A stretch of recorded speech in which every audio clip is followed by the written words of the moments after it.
Hello, this is Simon Fisher-Becker at Dorian Moldovar, and you're listening to Traveling the Vortex. And I have a question for you. The question that is hidden in plain sight. Doctor Who? Doctor Who? Doctor Who?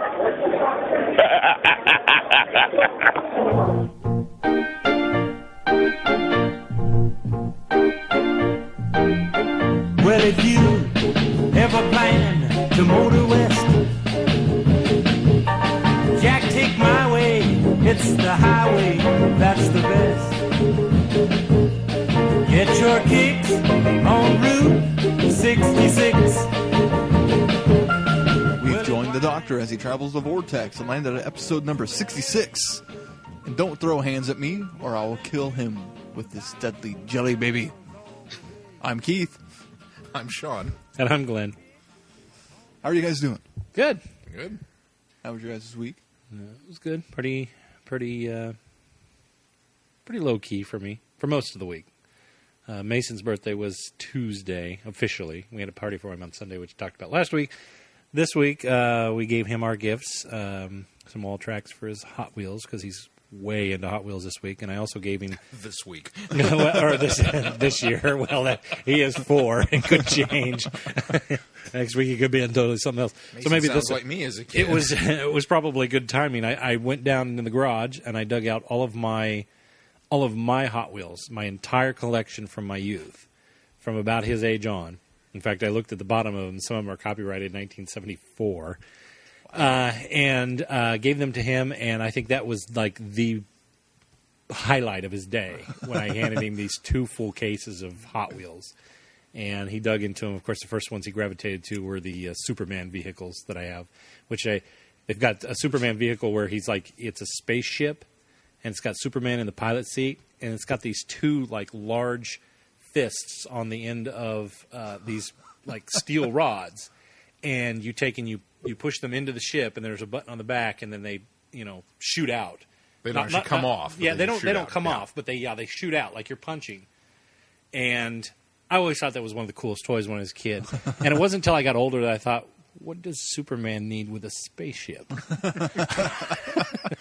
Well, they've recently come out with a DC line of Hot Wheels, including a Superman one. It's really, what does he need with a car? Wow. Well, he's got one there's a van that's got Superman on the side of it and a picture of him.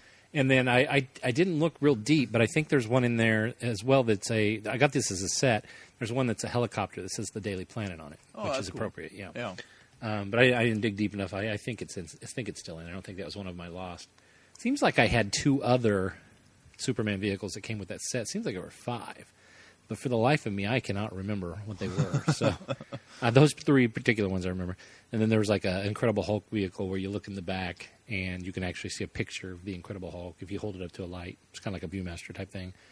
There's another vehicle in there that's another superhero, but I can't remember what it was. I need to dig through those. But yeah, he tore into them, and of course was trying to put them in his track. And these are like heavy duty 1970s and 80s die-cast metal. These were built out of Detroit scrap. They go down one of his tracks, and that was pretty much it. Yeah, they're heavy duty, so they're too heavy for some of the other tracks that he's got. But I didn't realize until I bought last year when they did the Back to the Future DeLorean, the Hot Wheels that came out, and I bought one and opened it up, and I didn't realize how light the cars had gotten. Because I remember them, like you were saying, heavy duty, real cars. I was never big into Hot Wheels, so. You know my favorite Hot Wheel that I had as a kid? What's that? The Doctor Who TARDIS? No, it wasn't the Doctor Who TARDIS. Although on wheels that would have been really cool. No, it wasn't Bessie. It was the submarine car from the James Bond. For Your Eyes? Is it For Your Eyes Only? Yeah, For Your Eyes Only. Oh, had the fins that stuck out on the side. Awesome! That's because we haven't talked about Bond in about a week and a half. So I might still have that somewhere. I'll have to dig it up and see. Incredible. That's a cool little really white Hot Wheels with the fin on the back. It was cool. Wow. Anyway, Keith, what did you do this week? Week was okay. Weekend was actually really productive. Went grocery shopping finally because finally it'd been a couple of weeks since I I looked got in your fridge. There's quite a bit of stuff in there. Yeah, including a cheese tray. Yeah, I had which we're enjoying now. So if you hear any extraneous chewing, that's what that any is. crunching. I'd been going out to eat for like the last 2 weeks for dinner. I was like, okay, I need to go to the grocery store. Got my ring. Do you find you get to that point when you're like, I don't want to eat out anymore? Almost, yeah. I mean, you just You've kind of hit tired every fast spot food. in town. Where, You're like, where sounds yeah, good? And especially where we work, there's only so many places within a reasonable driving distance, and I've hit all of them twice. Because if we haven't said it before, the station that Keith and I work for is in the middle of a cornfield. Yes. That's not an exaggeration. It is literally outside of town, in the rural area, in the middle of a cornfield. Halfway between two towns. Yes. Serving all your needs in northeast Kansas. So if you like corn for dinner, If it's growing. yeah, it's not growing now. Might be soybeans this year, though. Sometimes they change, Yeah, like they every do 3 change. years. It's raw soybeans. Not very pleasant. No. But we also got my wedding ring ordered or placed, and Did you? found that. Yes, it's a tungsten, and it's going to have a sapphire in it. You told me that. You told me that. Yes. I'm sorry, I'm not playing to the radio. I was actually surprised there. Well, we talked about it. I don't think we told you that we found it, and it's. You didn't. You said you were looking, but you found one that you kind of liked. And then I found a different one. Oh, okay. Now, see, I am surprised. All right. It was total serendipity too, because it was a ring that they couldn't order any more of for some reason, and it fit perfectly. Ooh. And they're going to swap out. They had a diamond in it. They're going to swap out for a sapphire. Oh, terrific. For free. Terrific. And yeah, so And still charge you for the diamond. they better not. But the ring was even marked down some. Oh, good. So yeah, it's on layaway right now. So Well, fun. Very cool. yes, Wedding planning still commences. Yes. How was your week, Sean? My week was very good. I ordered galley tickets, I need to do that. which are available now. $65. 60? 65? 65. Maybe it's 60. I don't remember. I'll have to pull it up. They're cheap for the entire weekend, and of course, I don't have a hotel I reservation. think or anything until else yet, until June. No, before is it it's that up. long? Because I thought I saw August rate, and then it would go up after like the 26th. Not much, but If anybody wants to send in a wedding present or birthday present, my birthday's in Galley August. tickets, Galley tickets would be great for me and Sarah. Since we're here, let me pull it up real quick. Pre-registration, $65 through April 30th. that's 30th. That's what I thought. I thought it was. And then I think it till goes the up to end of April. 70. Because I think they Which do still isn't $5 bad. No, it's Oh, So no. if you've Well, got, even at the you know, door, it was only 110 or Well, was something. it the- 90. that's- It that's wasn't not bad. for the weekend. It wasn't Oh, bad. that's not But I bad mean, at all. if you're gonna go, just pre-register and get it over with. So Now, this is, as we were talking earlier, this is one of the cheapest cons. Not cheapest, the expensive cons. inexpensive, yeah. For the As far size as of it. a weekend pass for the Yeah. size of it, yeah, it's The one downside Very is they have reasonable. no guests listed as of yet. So yeah. you're Well, kind then of they won't. flying That's blind. fade. That's what's coming in June. I did see that. That's where you got June. Oh, okay. They Guest said be guest announced in announcement in summer. June. Yeah. But did that, and then Keith and I, you missed out. We had a wonderful Friday night Who. We watched the Sea Devils, Yes. and you completely missed out. I've on never it. seen that one. Really? I hadn't either. Although I realized going into it, I had seen the No, end. I had seen that one. I had seen the very end of it, where the master jumps on the hovercraft and escapes. Spoilers. Because I remember thinking at the time, what is this show with all these guys pouring out of that hovercraft? This is really cool. Well, that looks like the master. I think I'm watching Doctor Who. So it was kind of cool to finally put that scene in context with the story. And it wasn't bad. I mean, I know it's regarded as one of the big classics of the Pertwee era, and I don't know, it kind of feels like... I think the Silurians were better than this one. Yeah. For pure story, it was. I mean, it felt a little disjointed, because it felt like the master in the castle in this island prison thing was kind of one story, and the Sea Devil thing was a completely another story, and then somehow they wound up merging them together. Yes, I mean, it was still enjoyable. But we noticed, ironically, or serendipity, if you prefer, this was what we wound up doing for our 1-year anniversary of Friday Night Who. We've been doing Friday Night Who for a year. And we started officially with a Pertwee episode. The first one we did was, what did we say, Claws of Axos? Time Warrior. Or Time Warrior Yeah. was the first one. So we did another Pertwee for that. Ironically, or serendipity, we also happened to watch Sea Devils on the 40th anniversary of its original air date. Oh wow. Midway through. So like Well, the would've last episode would have been that week. Yeah. So I thought that was kind of cool. Well, very cool. And for those... And if you'd like my review of the Sea Devils, you can go back into our catalog. all the way back to episode 5. There you go.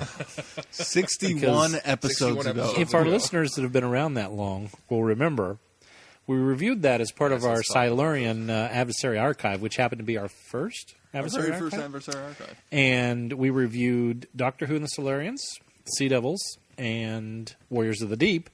And I was the only one that completed the entire assignment. Keith gets props for getting halfway through the Sea Devils. Sean It was didn't tough even come near watching it on the... It was tough watching it the way I did then compared to how I watched it now. Oh. That's all I'm going to say. Okay. You know what else Sea Devils is notable for, which I don't think you talked about 61 episodes ago? One of 2 utterances, according to Wikipedia, one of only 2 utterances of reverse the polarity of the neutron flow. The entire... From Pertwee, yeah. Yep. The entire shebang. Yep, that's true. I do remember that. I don't know that we talked about it, but I do remember seeing that. Yeah. Also, we're now going into a review here, but I want to ask you about the absence of UNIT and being sort of quasi-replaced by the Royal Navy. British Royal Navy. If you can get a hovercraft, I'm fine with replacing UNIT any day of the week, because that thing's cool. Well, you were talking about sparing, in your tweet stream, you were talking about sparing no expense getting the military stuff. If I recall correctly, all of that was donated by the British Navy. Oh, I'm sure. They had a very big thank you in the They credits. actually had Royal British Navy seamen actually in there as extras. Well, it was basically a promotional reel. Yeah, well, it was a recruitment film. They used a lot of stock footage too in that one, if I recall. So the only thing that was, and I totally understand why. The only thing that I can say was a little disappointing was the submerged submarine shots. Those looked a little very hokey. model. Yeah, very, very, very. Hey, look, let's throw this in the fish tank and see what we can come up with.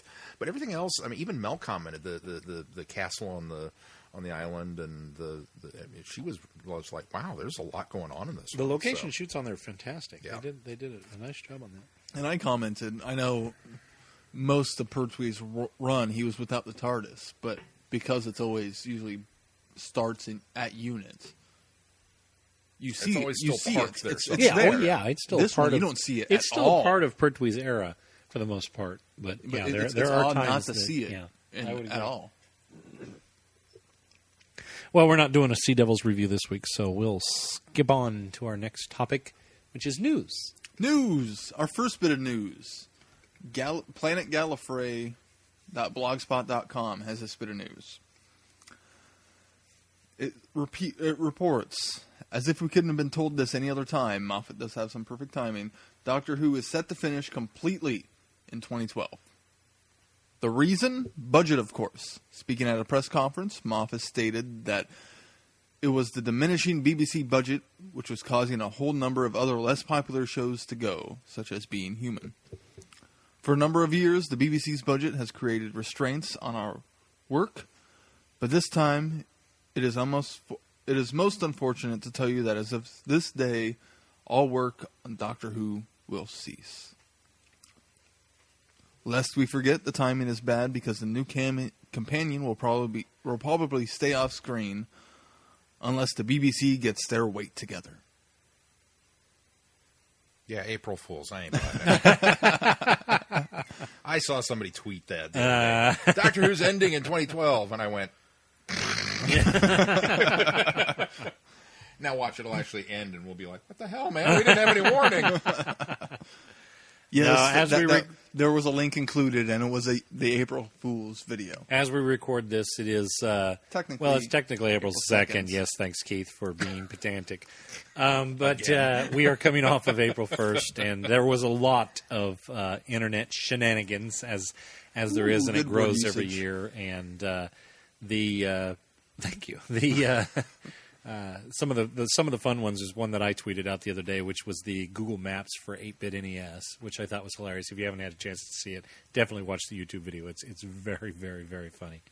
Keith or Sean, I still can't get you two straight. It's where you're sitting, I know. Yeah, I'm sure that's what it is. Sean, you had come across a nice little Oh, yeah. thing this weekend. Talk a little bit about that. I got to throw some props out to Chrissy, who had a wonderful post on her Facebook page about big news happening and can't, too much to post here, read my blog. So I got suckered into her blog, and she's talking about this wonderful man named Dave that she met and at the library. And, Dave's a fan of science fiction, not necessarily who, but she was working on him and on and on and on, how nice this guy was. And apparently he came and hung out at the library and like 3 days in a row and then finally asked her out, So Dave sounds like a really nice guy. And then Dave drives a not so reliable car, and could he come pick her up? So she goes to pick him up. And red flag, Chrissy. Red yeah, flag. yeah. What were you thinking leaving out the go meet some boy? But anyway, so she went to pick him up. He was in a suit and got down on one knee and proposed to her, and it was a big deal. And she said yes, and they're engaged. Sean was typing up his congratulations at that point. Hook, line, and sinker, I fell for this thing. And then she apparently one of Dave's friends was there with a camcorder and recorded it, so you could go to this link. And it wasn't until I read Alex's comment at the bottom of your blog post when he said, "Ha, well played." And I thought, well, what the heck? And clicked on the link, and it was a link to a April Fool's page on Wikipedia and the meaning of the where the day came from. That I realized I had been snookered. So, yes. Good on you, Chris. You got him. Good on your shenanigans, because I fell for it. So, yeah. I can't. I mean, I'm difficult because I can't stay mad at her because it was a good joke, and I mean it's not like we haven't pulled stuff like that before. Funny as we come off the last week when we talked about, was it last week or 2 weeks ago, that we talked about how much of a prankster you are, with the exception of when it comes to sleep. Yeah, that was about 2 weeks ago. Yeah, that was it. So I'm also very gullible. No, Chrissy, that was a good one. She even went as far as to change her Facebook relationship status to feed the joke. It was a quality prank.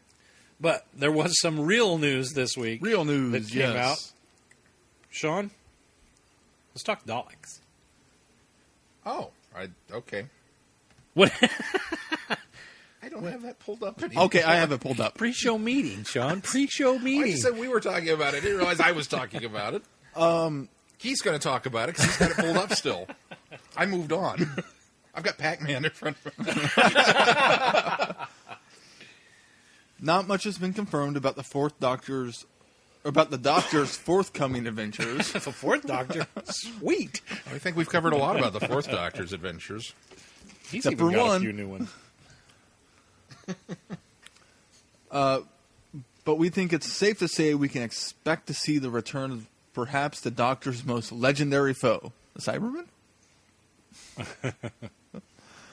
Here are some. They include some sneaky pictures Keith, from the set. The Cybermen got beat by neo-Nazis and a girl with a slingshot. They're not legendary. The Daleks got defeated by a girl with a slingshot too. No, she had a baseball bat. That's Okay. way different. Whatever. There are some sneaky pictures where you don't really see much of them, but it's posed which design, and apparently the answer is all of them. Yay, that's cool. If you're going to do it, let's do it. Let's do it. Let's not pretend that it didn't happen, but let's bring back the classics as well. The BBC also says we're not going to lose the old Daleks. We're keeping them. They're coming back. We'll just use them all at once and have different ranks. All I've done is given the Daleks an officer class, which is what I know I at least kind of took away from Victory of the Daleks. I did too. It was We what talked we about hoped. that. Yeah. That we said after we reviewed Victory of the Daleks is like, hopefully this is just this is the command structure, and But how cool is that we're going to see all of them? And Stephen Moffat tweeted out a picture of Matt Smith and Karen Gillian next to what looks like a what do we decide? I think it's a Genesis. I think it's a Destiny of the Daleks era, because it's a gray Dalek body with blue bumps. Okay, cool. And it's all sorts of dusty. Oh, it was All cobwebbed up. sorts of And dusty. it looked like they had rescued it from the BBC archives. It looked brown almost instead of gray. Fun. So they didn't blow all those up at the end of Destiny. Well, kept one or two. Kept one or two. Apparently. Or they rebuilt them. If you subscribe to Sean's theory, no, they didn't. I don't think they save anything. I think the BBC is very much in favor of the Paramount. We're not going to use this Enterprise bridge set again. Let's strike the set after this movie because we're not making another one. So just blow this up. Speaking of Dalek ice stocks, Yeah. anybody seen the trailer? The trailer. Season 7. Season 7 trailer finally released publicly. Monday. If people know, there was a sneak videotaped copy that came out during the convention, the weekend of the convention, which we refrained from talking about. We all had seen it, but because it was not official material, we didn't feel it was appropriate to talk about last week. And it was hard to see. It was hard to see. Well, it was it's actually I mean, it was pretty well remarkably considering- better than I've seen some pirated and Considering, leaked stuff. But I'm just going to go ahead and say it. Shame on you.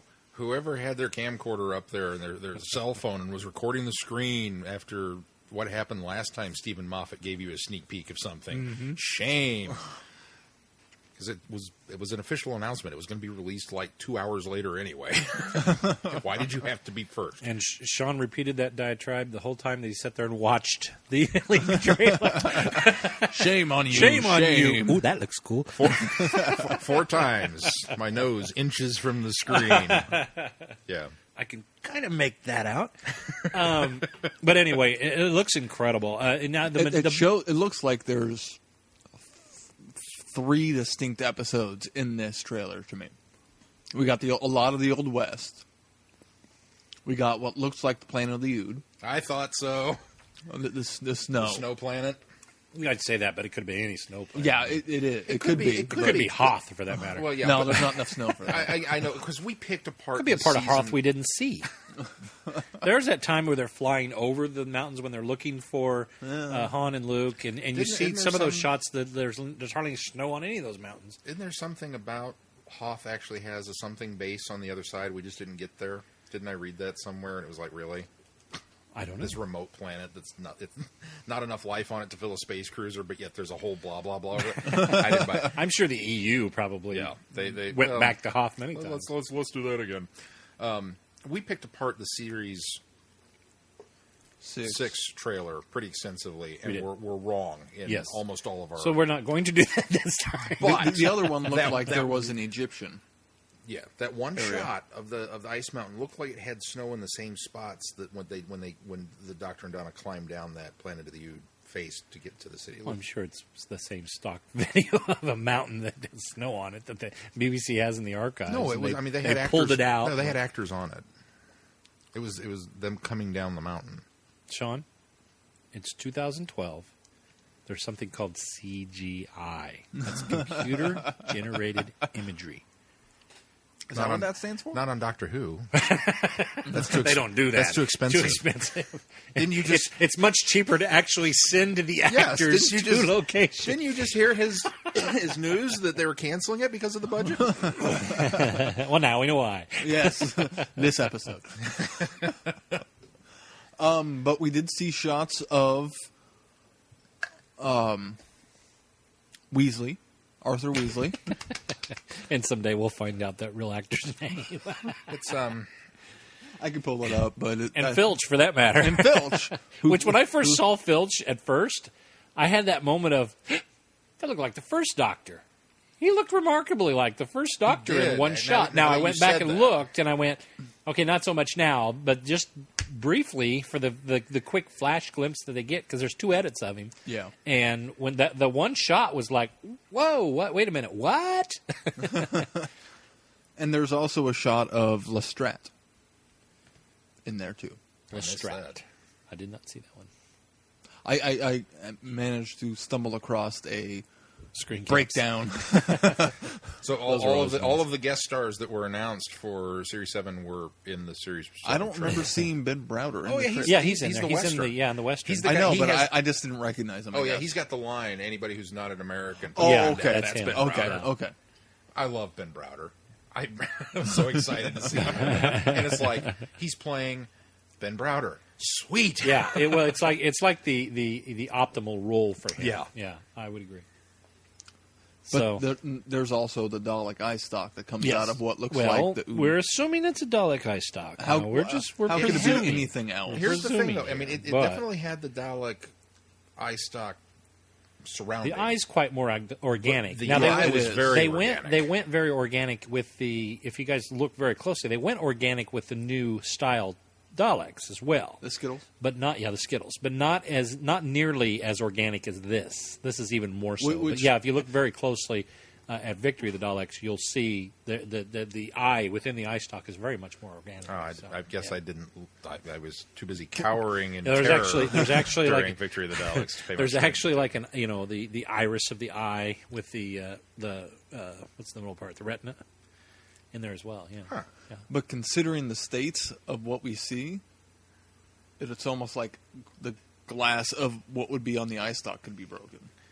Yeah, quite possible. Now, are we really are the three of us convinced that is a Dalek of some sort Dalek eye stock, or are we just reading into that based on the way that trailer's cut together? Oh, where it the is doctor cut very says, convincing. "Give me a Dalek any day," and then the next scene is this thing going. Well, I think it's a. I think they did it on I think purpose, it's though. it's a purposeful edit together.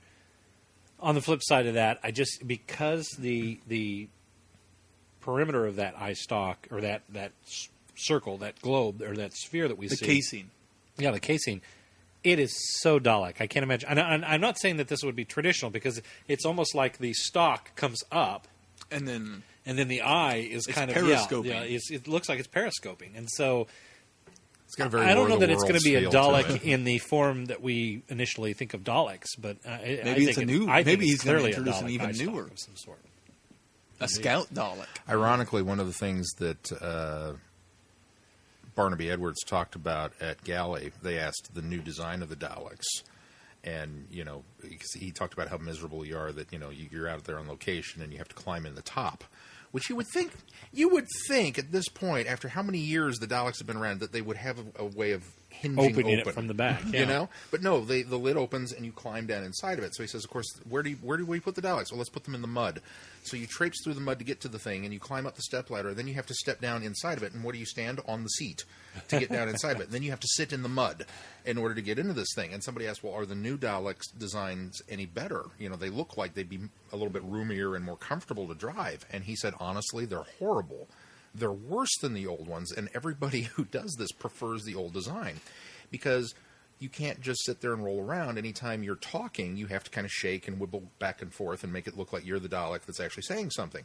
These are so big and heavy. He says with the old ones, you could just kind of rock them a little bit and get the point across. These, you really have to slam your body from one side to the other. And he says they're heavy and they don't move where the dart. He says you come out, you're bruised all over your shoulders and stuff. Which I thought, I hadn't thought of that, because my first thought when I saw them was, I don't like them, but at least the Dalek operators should be a little more comfortable. They're roomier. They're just a little harder to manipulate. Well, I think that's that all we got for news this week. It is. It is. Wow. New trailer. Move us into. Yeah, that just highlights the fact that Doctor Who And if is you're on coming Get- back soon. And if you're on Get Glue and you haven't gotten it, there's a sticker for it. Yes. I was the first to receive that. You guys are welcome for seeing my tweet and running to the website. I did see that. And later that day at work, I logged on as soon as I got a chance. That was quite accidental because I think I was watching something else. Well, it was like, yeah, you had tweeted that you were watching. Oh, the Lost Episodes. Yeah. And which has an interesting documentary on it. It's kind of weird, but there's a good documentary on the Lost Episodes, which I hadn't watched, or Lost in Time, I think is what the box it's called. And so I went and I checked in because there wasn't a Lost in Time specific Get Glue check-in. And so I went to the Doctor Who, regular page and then typed in what I was watching, Disc 3 documentary. And it popped up and I went, oh, cool. Then I thought, but I'm not watching the trailer. But then I thought, but I did earlier, so this technically counts. I didn't rewatch the trailer, so Real quickly, if anybody hasn't figured this out yet, we're all pretty addicted to Get Glue. We are. We love free I'm stickers. not as bad as I used to be. I got better. I got better. He's recovering. A recovering Get Glueaholic.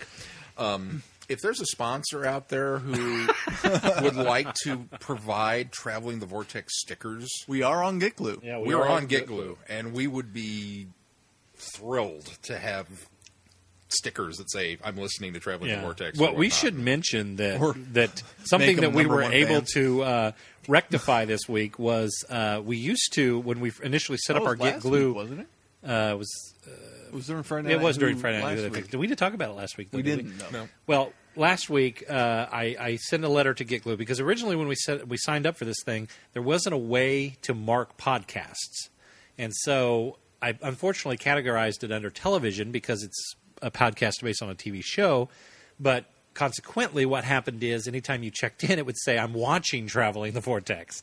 And so I was able to contact somebody at Get Glue eventually, finally this last week, and they have changed it for us so that you are now listening to Traveling the Vortex when you check in. So. You told me that off mic, and I was thrilled because I think that's very cool. But where would a listener actually go to find us? Are we still listed under TV shows? It No, just says we are listening, not. We or are are we actually under music. We're actually listed under. I believe we are under music. We are listed technically because there's still not a podcast category, Which there needs to be. but we are listed as recording artists, which technically we are. Okay, we that's true. record, and it's very artistic, if you ask me.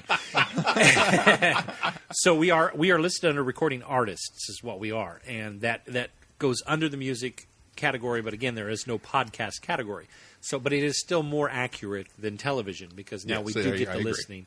If you'd like to check into us, you can search Traveling the Vortex and get right to our page on Get Glue. But the easier way to do it is if you go to travelingthevortex.com, up in the upper right-hand corner, there is a button to check into Traveling the Vortex, and it'll take you right to our Get Glue page. So you can do it straight from our website as well. But we'd really like to have stickers. Yes, and if you'd like to leave feedback on our Get Glue page, please feel free. We look for them there. We look for them on Facebook. We look for them on Twitter. Just all of don't our try to different avenues. overtake the guru status from Glenn because he gets cranky. You get cranky. That's I just poking the bear. No, there was no crankiness about it. I just had to bring in my army to reclaim my title. I honestly don't understand how all the guru stuff works, but you can explain that to me off microphone. You check in enough and you become, you must know a lot about Actually, you have this. to check in and make a review, which I was shocked because I went reading and there was a review from you, but it wasn't even a review. It was just a We're recording this week, yeah. and I thought that's not a review. He got guru for that. I checked in and it said, "Congrats, you overtook Glenn as the guru of this." I'm Here's like, my challenge to our listeners: I would like to see someone else become guru.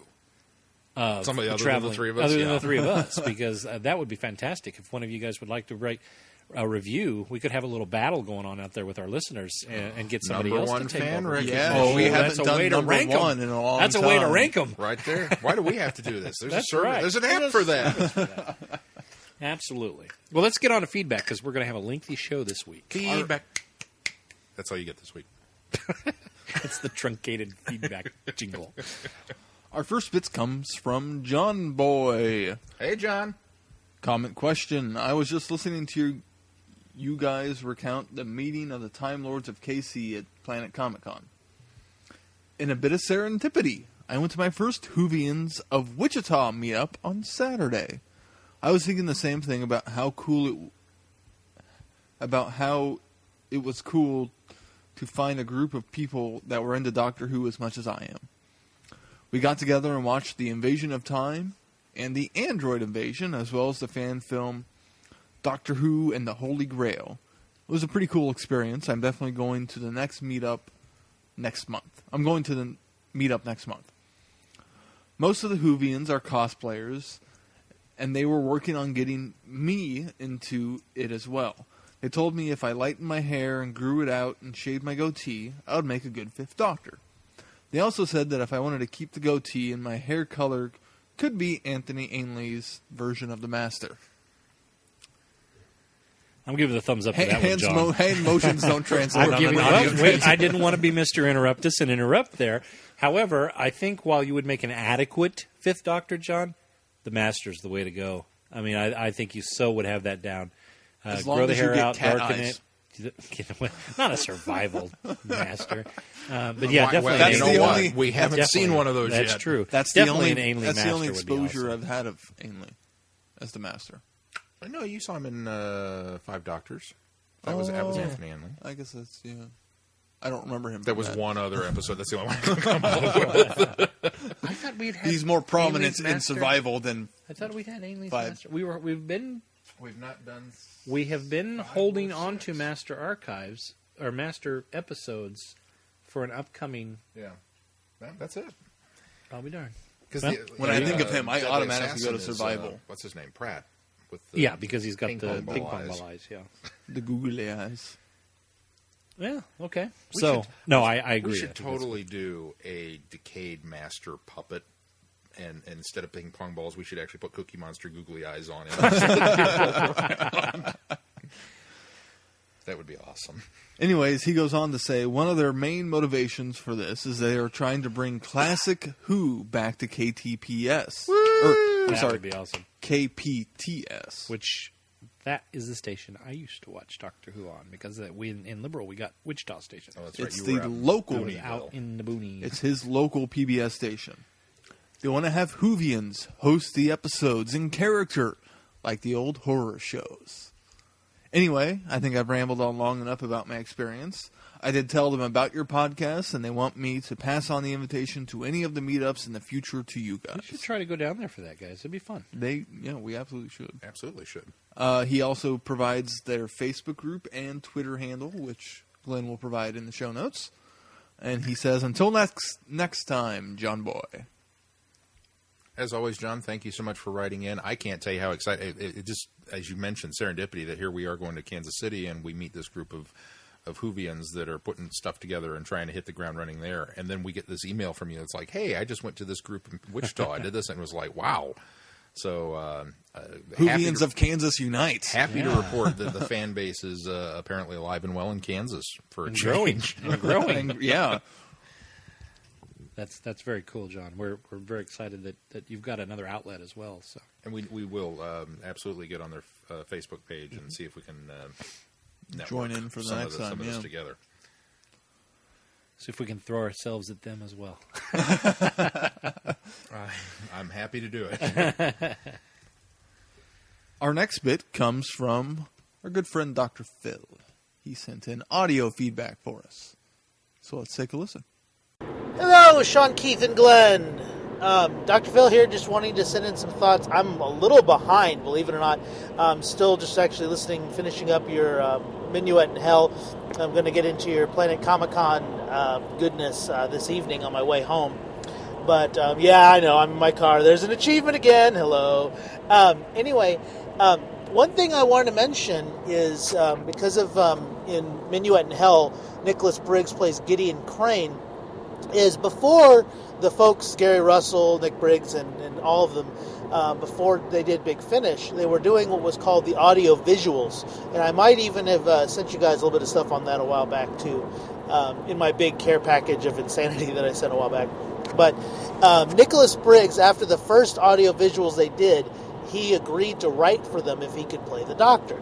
Now, why is this important for Minuet in Hell? Well, number one, because in this audio visuals version of the story, because Minuet in Hell was an audio visuals first, same as Sword of Orion, believe it or not, and both the original versions are very good. The setting of the original Minuet in Hell was actually the 18th century, which was actually where minuets were performed in their heyday, which is that's why the title is lost a little bit in the Big Finish version. But the adapting it to Big Finish has a long and very storied history. If you do a little bit of internet hunting, that it was very long and hard to adapt that one for some reason. And so that's why it's probably considered by many to be very inconsistent. And I agree that I think that the Brig is what makes it fabulous. But I think Gideon Crane makes it work really well, too. And in the original, it works very well to have the Doctor in an insane asylum because, I mean, Nick Briggs is not a televised doctor. So you sit there and go, well, is this the Doctor? Isn't this the Doctor? But I remember actually asking him at some point, I think it was Chicago TARDIS 2 years ago, if he'd ever consider reprising the role of Gideon Crane. Unfortunately, I don't think there's any plans. But nonetheless, really enjoying the review, gentlemen. Looking forward to all the good Big Finish goodness in the future as well. And keep up the great work as always. Sorry to keep rambling on too long, but you guys are the best company any crazy musician, commuter person would want. So anyway, you take care. Have a nice one. Bye-bye. Hello, gentlemen. It's Dr. Phil again with another bit of feedback beyond the one, because I finally got to the end of your show and you guys wanted a defense of doctors who were usually maligned in a way. And I want to offer a defense of actor Colin Baker's sixth Doctor in Doctor Who. Now, when I first came to the series, you might be surprised that my first Doctor was Colin Baker. In fact, Attack of the Cybermen was my first story I saw on public television in Houston growing up when I was 12. And I would say that while at the time he was my least favorite Doctor, thinking back now, some of his stories had the best and most important profound impacts on me. Firstly, Mark of the Rani is among one of my favorite Doctor Who stories, especially Jonathan Gibbs' score. I mean, I'm the guy who does the podcast about the music, so I mean, I'm bound to comment about that. But I think that Colin Baker's monologue in the first part of The Ultimate Foe and Trial of a Time Lord is one of the most stunning performances Colin Baker gave in television in the role. And while we all know all of the difficulties going on behind the scenes in Doctor Who, and pretty much how he was pushed out of the role in a rather unfair way, that the poor Doctor in the Technicolor Dreamcoat didn't get his fair chance, and I think in Big Finish they've done a great job to redeem him. And I know I've waxed lyrical already, one long side trip about Big Finish, but my favorite performances of Colin Baker in Big Finish Doctor Who, of course, Doctor Who and the Pirates, which is a great one, as you guys mentioned in your latest episode, which I do not like. I mean, I perform operas, usually in the pit, of course, because I don't sing them. I'm not a big fan of light opera musicals. I will say that now. But I love that audio, and the thing that's funny is the reason I do is because of the fact that it goes from what is kind of a ridiculous farce in the beginning to having a story that's got so much heart. It's unbelievable. And that's why that story has a really big, profound impact on me, is that it's that even though it starts out with a package that says it's going to be one thing, is that it just turns into something completely different. Also, the Nowhere Place, which is a later one with the Doctor and Evil, in which that's one of my favorite pairings, by the way. Her first one, the Marian Conspiracy. The kind of pomposity of the Sixth Doctor is a bit deflated, but in a way you get someone with much stronger authority. The Apocalypse element, I think, has one of the greatest. I mean, everyone goes on about, the Doctor's never been angry on screen. Well, I'd have to say, damn, like, if you see him get mad in episode 4, it's pretty stunning. Well, actually, it's episode 3, near the cliffhanger. But anyway, I'll leave that alone. I would say that, in a way, he embodies what is the best of the first Doctor.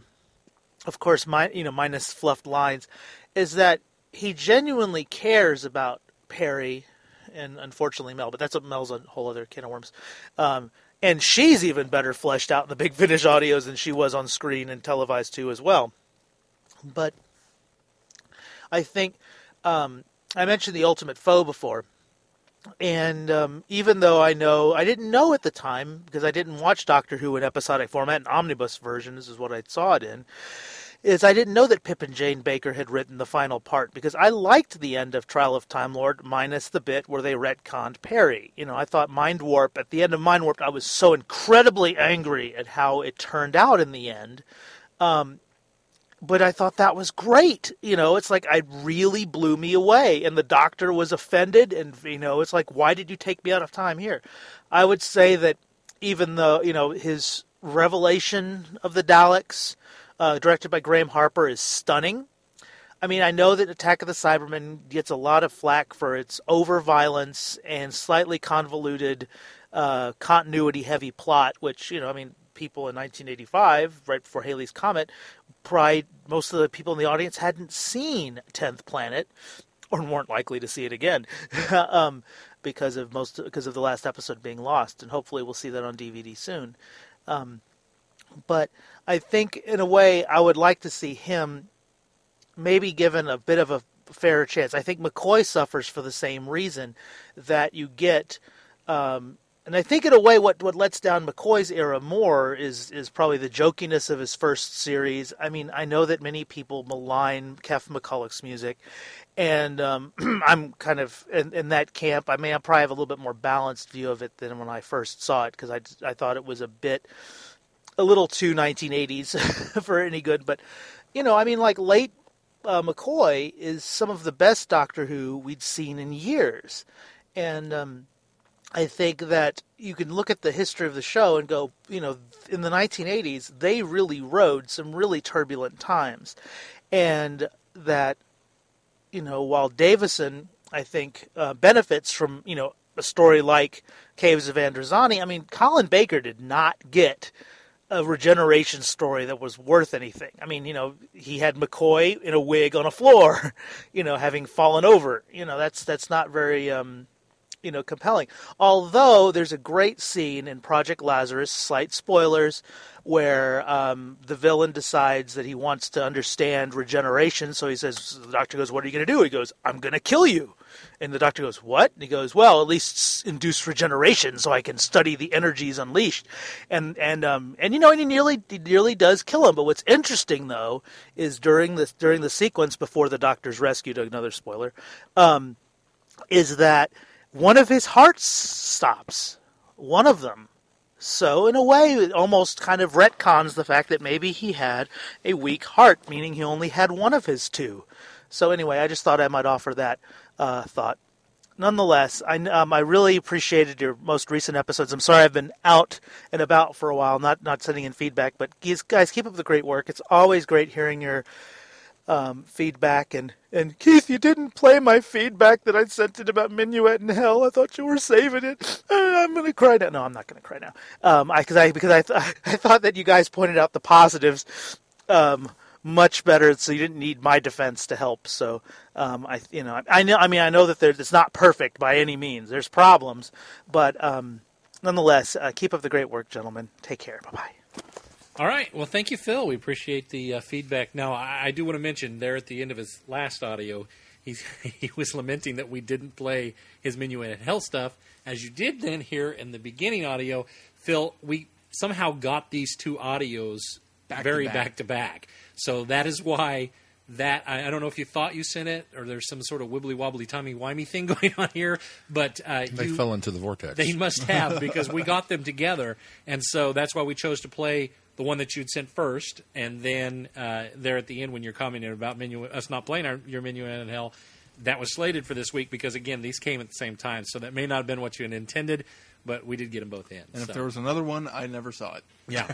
So, but very good points in Minuet in Hell, and I think that that's something that can be addressed as the Nicholas Briggs relationship to wanting to play the Doctor, and he did in the audio visuals, and then being able to play kind of a quasi-Doctor character in Minuet in Hell. That's kind of a neat throwback. Yeah, I thought it was very cool. Your second part of your audio, you talked about the Sixth Doctor a lot, and I completely concur with you on a lot of what you said. Doctor Who and the Pirates, that is one of my favorite audios that I've heard of, and I don't want to talk about it too much. I don't want to get any more spoilery than you did, but I would agree with the point that it starts out as something that's very farcical and then launches into something with a lot of heart. And I think that if they hadn't done it the way they do, they couldn't have pulled that off. And I think that's what makes that so great. I'm also going to talk to the Sixth Doctor. I think I've said in the past that the audios have made me appreciate the Sixth Doctor when I go back. And while I don't necessarily agree with some of the ones that you liked the Sixth Doctor in, it was still hard for me to get interested or used to the Sixth Doctor. I will say Ultimate Foe, which, if I'm not speaking out of line or out of line here, was the last of the Trial of a Time Lord. And I believe you're right. I think that when I like the Doctor the best, and we don't want to talk about this too much because Keith hasn't seen him, but what I like is the interchange between the Doctor and the Valyard. I absolutely think Colin Baker shines there. He does a fine job when they're relating the stories within there, but the cutaways to the court scene and his interchange with the Valyard, I think it is superb, and I think that's what I take away from the Sixth Doctor, and I think that he does a fantastic job there, and I really appreciate Colin Baker and wish he had gotten more than I mean, I don't think he got his due. I think he should have gotten more than he did. Definitely agreed. Keith can't speak much to that I because he can't hasn't seen speak a lot much, of but I think Sixth Doctor.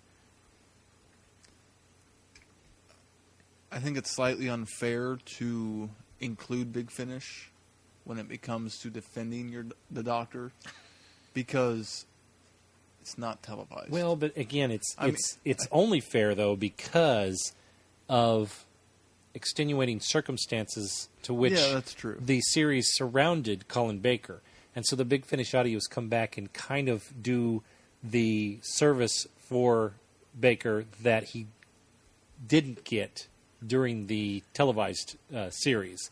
And I think that I'm a little more forgiving of the Sixth Doctor based on that. And I understand where you're coming from, but I don't know that I would say unfair to defend the Doctor because he's still entertaining that persona. I mean, he is still bringing himself into that. And I think what he does in the Big Finish audios is very much in line with what he would have done with the Doctor had he gotten a chance to pursue the role further. Yeah. In many ways, I mean, we've talked, even with limited reviews, we've talked almost extensively about how much we enjoy the Big Finish audios and how nice it is to have these extra adventures. And in many ways, this is what would have been televised had the writing been better. Yes. And not even that. Had Baker been able to get his feet. Well, but even I mean, Paul McGann or Sylvester McCoy or any of them, we're dealing with, as he mentioned, a turbulent time, and some of the writing reflected that, and it got a little hokey in spots. And I think the Big Finish writers took that to heart and said, maybe these are the guys that we grew up with. Let's do something and let's make people sit up and take notice of our doctors. And give them that. It's almost doing an honor or a service to them. Yeah. Yeah. No, I don't have a problem with including it at all. I would agree. That goes back to his feedback. Goes back to Chrissy's from last week, and after hearing her defense of Peter Davidson, I got to think. Sarah and I've been catching Sarah up on Sherlock, and I got to thinking that someone like Martin Freeman would be a great 12th Doctor, for the same reasons she cited for Peter Davidson. After Matt Smith's wackiness, for lack of a better word, someone a bit more calm and collected would be a great change of pace. It's an interesting call. Yep. Well, let's move on. Our next bit comes from Chrissy. I'm getting her. Sean, never ready. Never ready. Preparedness. Chrissy writes, first of all, dear Vortex boys, first of all, want to wish you all a happy April Fool's Day, and I hope you didn't get suckered into anything too horrible. Ha ha. Which we already covered. That's why you're making me read those. So It is. Okay. I have a few comments about Leela and the 2 stories you're reviewing for her companion archive. Are we? We are. Oh, We are. I had forgotten. It's been so long. I thought we planned that for last week. We didn't do that last week? We didn't do that last Oh. week. I've watched stories with Leela before, and I've enjoyed her character a lot. I think she's particularly good in The Horror of Fang Rock and The Invasion of Time. She's a lot of fun in Invisible Enemy as well, but I was a little disappointed in The Face of Evil. Maybe it's because it was her first story, and she's supposed to be a little bit more naive, but she wasn't the Leela that I enjoyed in later stories. But she does have some good moments in The Robots of Death, and I liked that story much more. I'm keeping this one short since you have a special guest coming up on the podcast. The interview is in this week's podcast, right? And I can't wait to hear from him. Chrissy. Do we have a special guest this We week? may have a special guest. We may have a special guest. I'm excited to find out who that is. And that will be coming up shortly. But first, we have one more bit of feedback to get to. And this one comes from Holly, or Holly Mac, or Holly from Wisconsin. Or not Glenn's Holly. She writes, "Hey guys, love the recap from your Comic-Con experience. Great photos. I can see why Caitlin is now smitten with Jake Lloyd. Love Caitlin's Supergirl outfit. Looking forward to your companion archive on Leela and hearing your interview with Simon Fisher Becker." Is that who our guest is this week? That is. Oh, I am so excited. And then she says, "I keep up the great work." I think the I was accidental. I think it was just keep up the great work. Holly from Wisconsin. Thank you, Holly, very much. Thank you, Holly. And yes, Caitlin, she's still talking about that. Jake Lloyd. Is she still? Yes. She's just, in fact, I've had a request now. I hang the autographs on the wall downstairs in the office to have them all together. And I think I got sort of a subliminal suggestion that that one goes in her room. So that one may have to be framed and put up in her room, which then I may have to get a different frame for it, but that's okay. It's her autograph, and she deserves it. So, all right. Well, Without further ado, we do have a special guest on the show this week. And in fact, speaking of autographs, did you have the picture down and looking at him while we were interviewing him? No, that would have been cool. I had his Or picture on my creepy. computer. That's right. We got to see him without the makeup, which you had already seen him without the makeup. But yeah, it. Well, if for anybody that hasn't already gathered, we have an interview this week with Simon Fisher Becker, and we're a.k.a. Dorian Moldovan. That's right. And Look at us scoring interviews. It's a first for Traveling the Vortex. Anyway, we're going to take a listen to that now. Well, first of all, Simon, it's a very great pleasure to talk to you again. Mel and I were extremely pleased and happy to be able to sit and chat with you at Gallifrey. You were a wonderful guest there. It was an extraordinary experience, which will stay with me for a very long time. And it was lovely to see everyone. I suppose we should probably introduce you for our listeners out there. We are talking today with Mr. Simon Fisher Becker, who played Dorian Moldovar on Doctor Who. And joining us on the call today, we have, of course, Glenn Bartlett and Keith Miles, are my two co-hosts here. I'm Sean Collins. And also sitting in on the call is Mel Stewart. You remember Mel? Hi, Simon. Hello, Mel. Oh, it's not very quiet. I'm overwhelmed. I'm still totally excited to be able to talk to you again. I'm sorry. It was lovely to see you. And I've got a lovely photo of you two now. So thank you for putting it up on my Facebook. Oh, you're very welcome. Yeah. Well, Simon, was that your first U.S. convention? Yes, I've been to Florida, but I've not been to Los Angeles or California before. So it was a great opportunity to see a different part of America. And thank you to everybody who invited me to come along. I can't take credit for it, but you're welcome. We were more than welcome and more than happy to have you. Yes, it was a wonderful time, and for me, it was also seeing some of the other Doctor Who actors, especially William Russell, going right back. So what was really fab was that you had actors from the very first series to actors in the very last series. So it spanned the whole experience of Doctor Who. So, well, I know Glenn and I are jealous that we didn't get to go. Yes, exceptionally jealous. We're making a pact that everybody goes next year, no matter what. Yeah. So Simon, you'll have to come back to Galley next year so that Keith and I can meet you. I'm looking forward to coming back. I will definitely return to Galley, but when is only time will tell. There you go. There you go. Well, Simon, we actually asked some of our listeners to submit some questions that they'd like to have answered. And we thought they're probably going to have the same questions we have for you. So if you don't mind, we'll ask you a few of the questions that our listeners wrote in. Yep, fire away.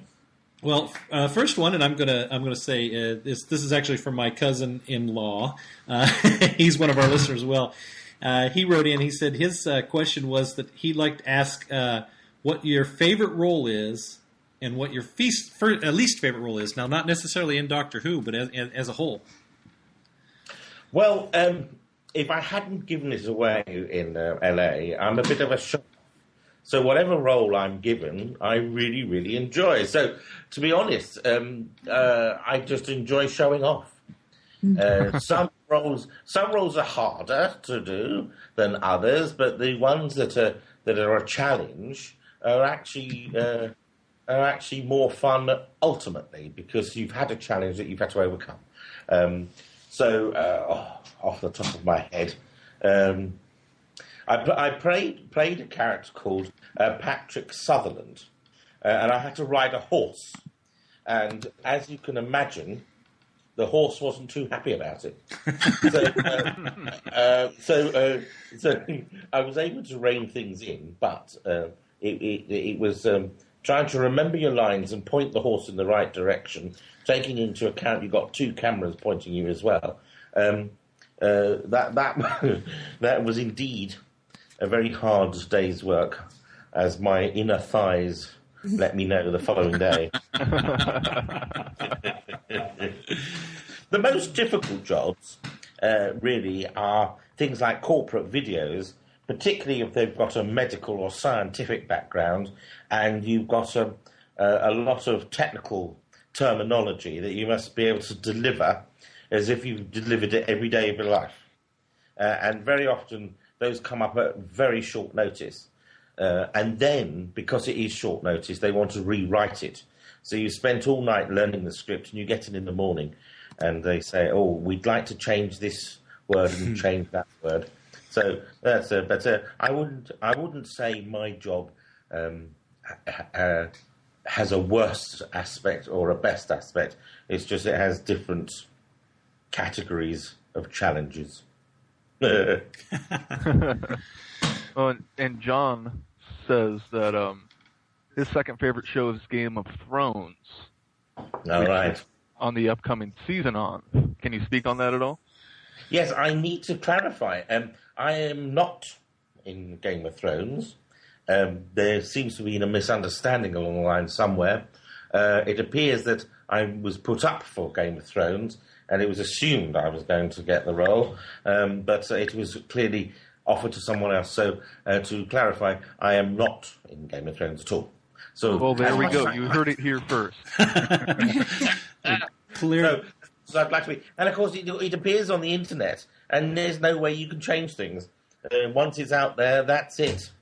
So, yes, I'm not yet in the Game of Thrones, but you never know. Well, very good. Well, let's talk about something that you are in, which is Doctor Who, which we kind of all hold a special place in our hearts for. And by the way, you were brilliant for me. You were terrific in the role of Dorian. We absolutely loved you. Well, I have to say, I've been a fan of Doctor Who right from the beginning. I go back to William Hartnell, and to now be associated with the show is fantastic. And I'm rather humbled, really, at the response from the fans, because the Dorian was, just another role for me to do. And right from the start, it caught the fans' imaginations. And I'm told it is the response from the fans that is partly the reason why he was brought back. And, of course, I only started off with 6 lines.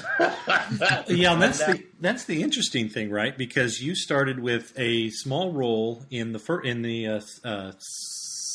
5th season, and then you were brought back for Good Man Goes to War halfway through the 6th season, and then brought again back at the end of the series. Yes, isn't that extraordinary? And I did the prequel for Good Man. Oh, that's right. Yeah, we watched that last night, as a matter of fact. and that was an example. I mean, the whole thing is quite extraordinary, and I do have to pinch myself. Get out, see you fans in Galley was extraordinary, because I've heard about Gallifrey for years, and people have said to me that if I get an opportunity, I must go. But I have to tell you, no matter what people tell you about Galley, you have to actually be there to actually appreciate what people are trying to tell you. The fans are fantastic. the enthusiasm, the friendliness. It was a complete experience. That was something that Mel and I found as well, being on the fan end, is you hear so much about it, and you kind of think to yourself, this can't possibly live up to the bar that they've set. Yeah. And it sounds cliche to come back and say, oh, my God, you simply have to go. But that's what we found. Is You have to experience it. You're absolutely right. Being around someone as awesome as you and being there and knowing that you actually got to shake hands with someone that was a major part, in my opinion, of Doctor Who. That's just mind-blowing. Well, it was lovely to see, and everybody was so interesting to talk to as well.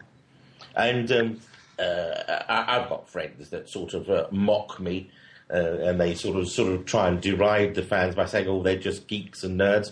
Well, I say, "Come on, you geeks and nerds, celebrate it," and put the others to shame, really. You know. I think be a geek and be a nerd and come to Galley and have a wonderful time. Got another question here for you from one of our listeners, if you don't mind. This is from a good friend of ours, Mark Lee, and he asks, who inspired you to become an actor? Now that's a good question. When I was at school, I actually intended to be a music and biology teacher. And it was the head of music at the time, and this would have been about 1977, came back from the summer break and was told by the head of music, Mr. Paul Ruby, we're going to do a production of Oliver, and Simon, you are going to play Mr. Bumble. And that was it. And it was because I'm of my size that I was chosen to play Mr. Bumble. The only problem was that Bumble is written for a high tenor, and I'm a bass baritone. Oh. But we got around that. And of course that was I got the bug from then on. But I didn't seriously consider becoming a professional actor until many, many, many years later. I actually went into the civil service. But they got rid of a chunk of us, gave us some money. Today they call it redundancy. Then they called it, here's some money, you can go. I used the money to go to jail college. And I was very lucky that the patron of the college was Denham Elliott. And he took a shine to me. And he said to me... that I probably wouldn't be taken seriously until I was about 40. So as a result, when I left drama college, I said yes to everything that was offered to me. As a result, I got a wide experience across the whole spectrum of the industry. And basically, I can do anything that I'm asked within reason. I can't quite speak Swahili yet, but I'm working on that. And that's it. And then I've been very lucky through my time that I've worked with the good and the great, all of whom have said very positive things at the time, and that's what's kept me going. But most of my stuff, particularly television and film, ends up on the cutting room floor, so it's very frustrating. But along comes something rather special, like Doctor Who, where they keep everything. So it was Mr. Paul Ruby I have to thank for getting me the bug, and it's all the people I've worked with, the very kind people I've worked with over the years who've kept me going. Very good, very good. I'm still a little in shock here. I just got to throw out now. When you say Denholm Elliott, we are talking about Mr. Indiana Jones Denholm Elliott, right? We are indeed. Yes, we are indeed, because I'm of the age now I can drop all sorts of theatrical bricks, as they say. I mean, if you're familiar with QI, with Stephen Fry, they call it Lovey Alert. Mm-hmm. Yes. So, when us lovies get together, we say, oh, I worked with so-and-so and so. So I always manage to trump. So I've worked with... John Gielgud, John Mills, Paul Schofield. That'll be a name for people. Yes, so, and Eileen Atkins as well. So I've been very, all of whom have given me compliments along the way. So when I have felt low, because talking to my Facebook friends, those who were aspiring to big performance, they're always talking about how low they feel, that things haven't gone quite the way they wanted. I've always been able to fall back on the fact that Paul Schofield said, I was very good today. And now, of course, I've got the likes of Stephen Moffat. Yes. Saying I was the obvious choice, and things like that. So, and I've been asked back to Doctor Who. So, and the fans want me back.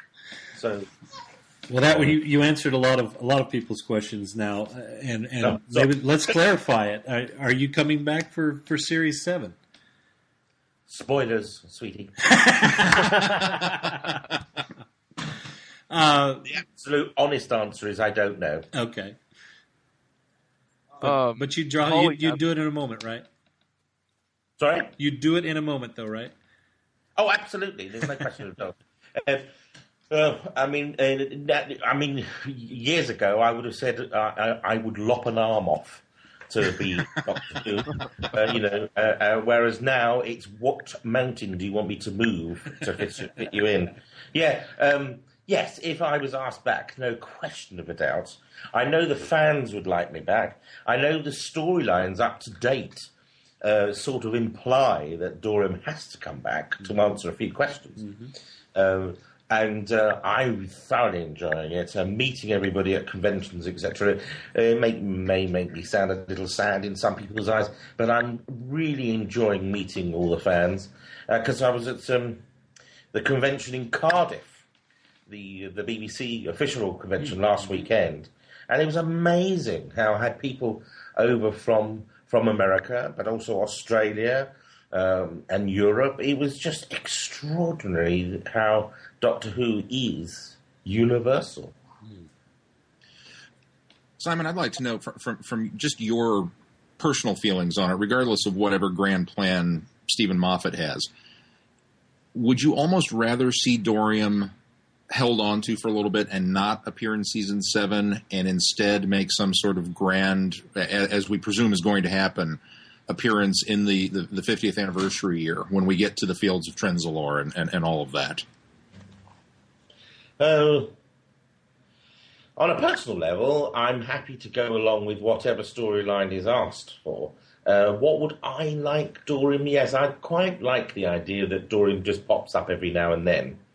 When there was the discussion about who the next companion would be, there was this campaign for it to be Dorham. But I must admit that I feel that might dilute Dorham's impact if he's in every single episode. So I'm quite happy for Dorham not to be a companion yet. But I would like the idea that he does appear unexpectedly in every series that comes along. Yeah, I wouldn't object to that at all. And I'm sure my bank manager wouldn't object either. But no, that would be a very serious response to that. Yes, I would like the idea that he turns a bit like Brigadier, what's his name? Lethbridge Stewart. Mm-hmm. You know, a character that appears regularly, but is not necessarily in every episode. Well, we would certainly enjoy that. Yes. There is so much to Dorham. There is so much, and the more you think about what Dorham can do and can't do, he's a very witty person. He's a very serious person. He's I think deep down he's very kind, but then you have to ask yourself, if someone is so kind, how can they do the dark deeds that he does sometimes? And of course, what is his debt to the Doctor? Yeah, that is a really good question. That's the other question. Lots of. I have no idea what the plans are, but I'm as excited as the fans are to find out what it is. And I just know that if and when the script arrives, I'll probably get paper cuts. Try to open up the script. I've got another one here for you, Simon. I almost called you Dorian. This is from one of our listeners. This is Alex. And Alex would like to know, what is your favorite aspect of playing the role of Dorian in the show? Unpredictability. You have the fact that you have no real idea how he's going to behave, because you can tell from scene to scene, even in one episode, things that people have said. I mean, so many different things that Dorian has done. People they seem to like the whole aspect of him. They like the idea of his laugh, but they also liked his sort of sinister stare, with the reference to Demon's Run, for example. They like the idea that he can dismissively knock away 2 guns that are knocked to his head, but at the same time, they liked the idea that he was tricked by Dr. Song into having to hand over a Vortex manipulator. So the best part of Dorian is finding him and discovering him. I know that sounds a bit grand and pompous, but no, he's a real character, and I thoroughly enjoy the idea of having to discover him. One of our listeners, Holly, sent in a question of, did Stephen Moffat give you any insights into the question, like he did with Alex Kingston? No. No. I got the script, and when it was the script for the episode 13, and I saw that Dorian had the last lines not only of the episode but of the series. Momentarily, I panicked.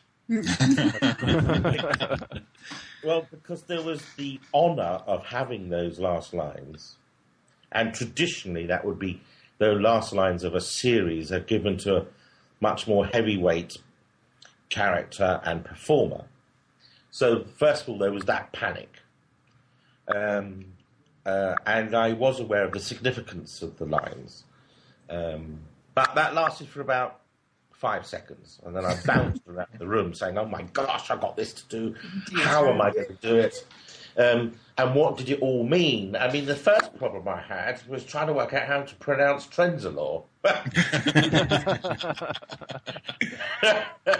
And as glorious as the lines are, they are a bit of a tongue twister. And so it's trying to deliver the line, again, as if I knew what I was talking about. I have to admit, I was a bit slow on the fall of the 11th. And now that people are saying, oh, that must mean the end of Matt Smith, I actually don't think it is, because that would be too obvious. And I don't think Stephen Moffat is that obvious.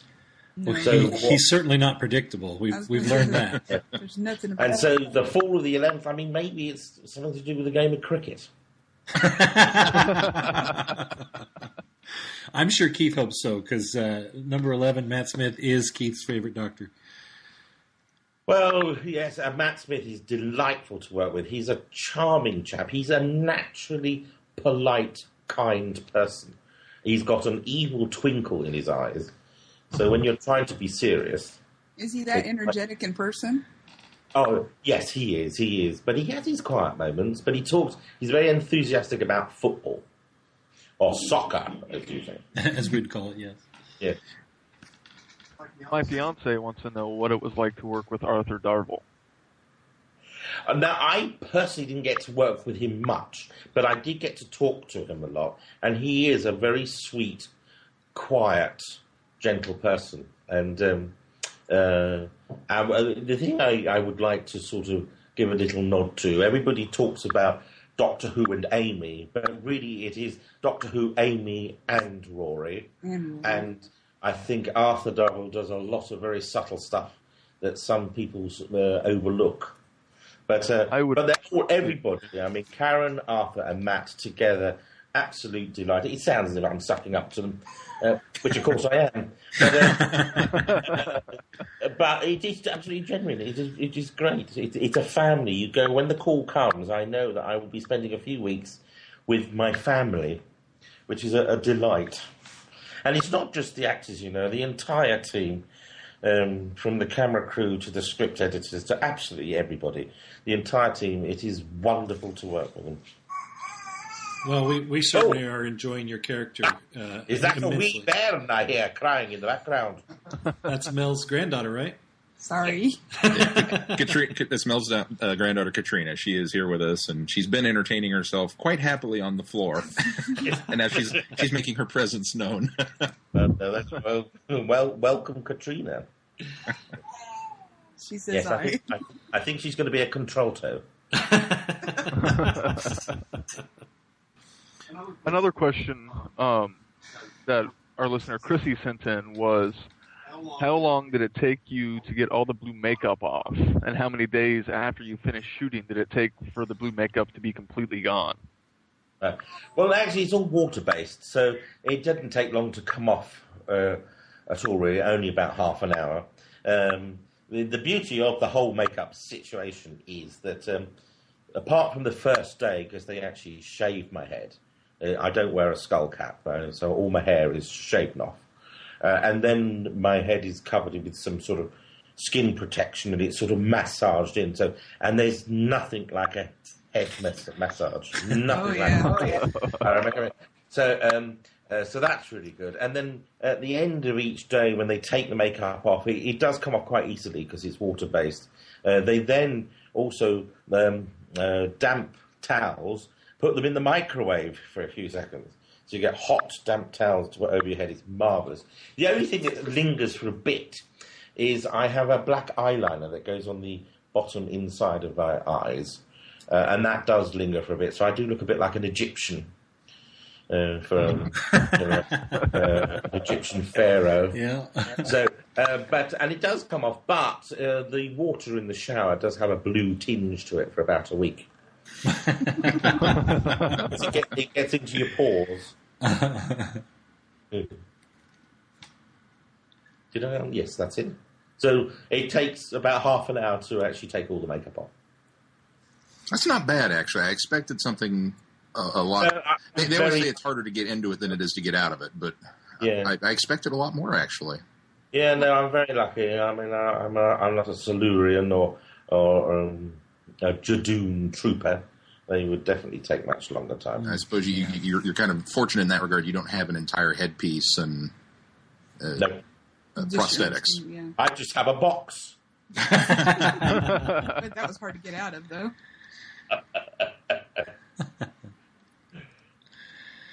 Well, Simon, I don't want to take up too much more of your time. We certainly appreciate you visiting with us and with our listeners today, and we certainly, again, enjoy all that you're doing for Doctor Who, from the conventions to the part of Dorian. We absolutely love you, and we hopefully we can talk to you again soon, maybe after you make a return next season. Fingers crossed. Yes, and just remind your fans, if you want to write to me, you can contact me via my agent, Kim Barry, and you can get the details from my website, which is fisherbecker.info. Terrific. Well, thank you so much for joining us. Thank you for asking, and it was a delight to meet everyone. I'm so glad to have an opportunity to talk to you once again, Simon, and I look forward to the next time. It's been absolute delight. So in the meantime, Doctor Who! Well, there you go. If you can't hear it in our voices, we are all still grinning ear to ear, and have been, since Saturday morning. Saturday at noon. When we recorded our this. time, which would have been, 6 o'clock his 6 time. p.m. So. Yeah. I have been on such a fanboy high this weekend, and I've been holding it in, and I was going to mention something at the beginning. And, of course, it's really been no secret, especially to some of our diehard listeners, because we actually did, as you heard, requested questions from listeners. From our frequent feedbackers. Yeah, that's what we did, is we just knew we couldn't get that many questions in. So those that had written in frequently, we decided that was a safe bet to get some questions from them, and we got those in, and we appreciate it. If you didn't get your question answered, we apologize, because what we did is we had so many come in that were very similar, And then, of course, as you heard, Simon also answered a lot of those questions Without throughout us the having course to ask them. throughout the course of the interview. So a lot of those got answered, but we certainly appreciate those who were able to submit.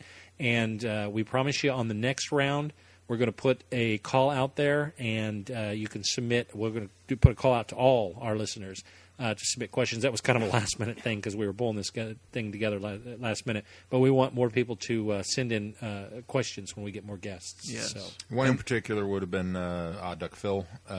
Yes, we did. I after the email went out, I called him because I thought, well, Phil will send something really cool. So I called him to remind him, hey, dude, check your email.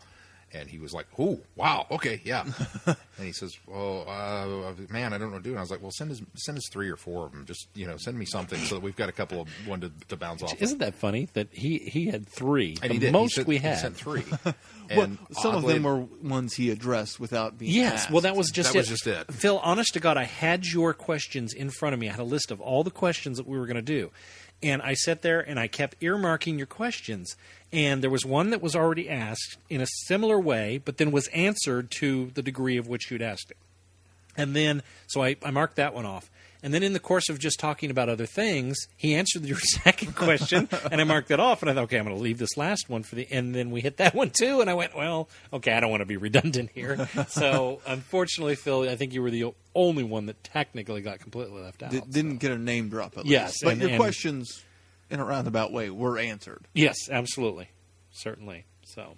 And thanks to anyone who sent in questions. Yes, and a huge thank you to Simon Absolutely. Fisher Very, for, very much. for joining us this Friend week. of the show, That Simon was- Fisher. yes. Friend of the show, Simon That Fisher was- Becker. which Keith and I think maybe I'm speaking for Keith, but Keith and I were certainly. I was certainly nervous because this was my first interaction with him. Now Sean and Mel at least they hi Mel. I mean it was like you guys were old friends, and he had just remembered you guys from the con, and that was so cool. And that was just we've worked incredible. in news, Yes. and have interviewed big name Oh, people. yeah, I personally have interviewed Adrian Barbeau and Guy Fieri. I've interviewed Dave. I think is his name. Kevin Klein. Yeah. Oh wow! I didn't know that. Willie Nelson. We're just Greg name dropping Brady. now, but Greg Brady. Yeah, what's his name? Barry Williams.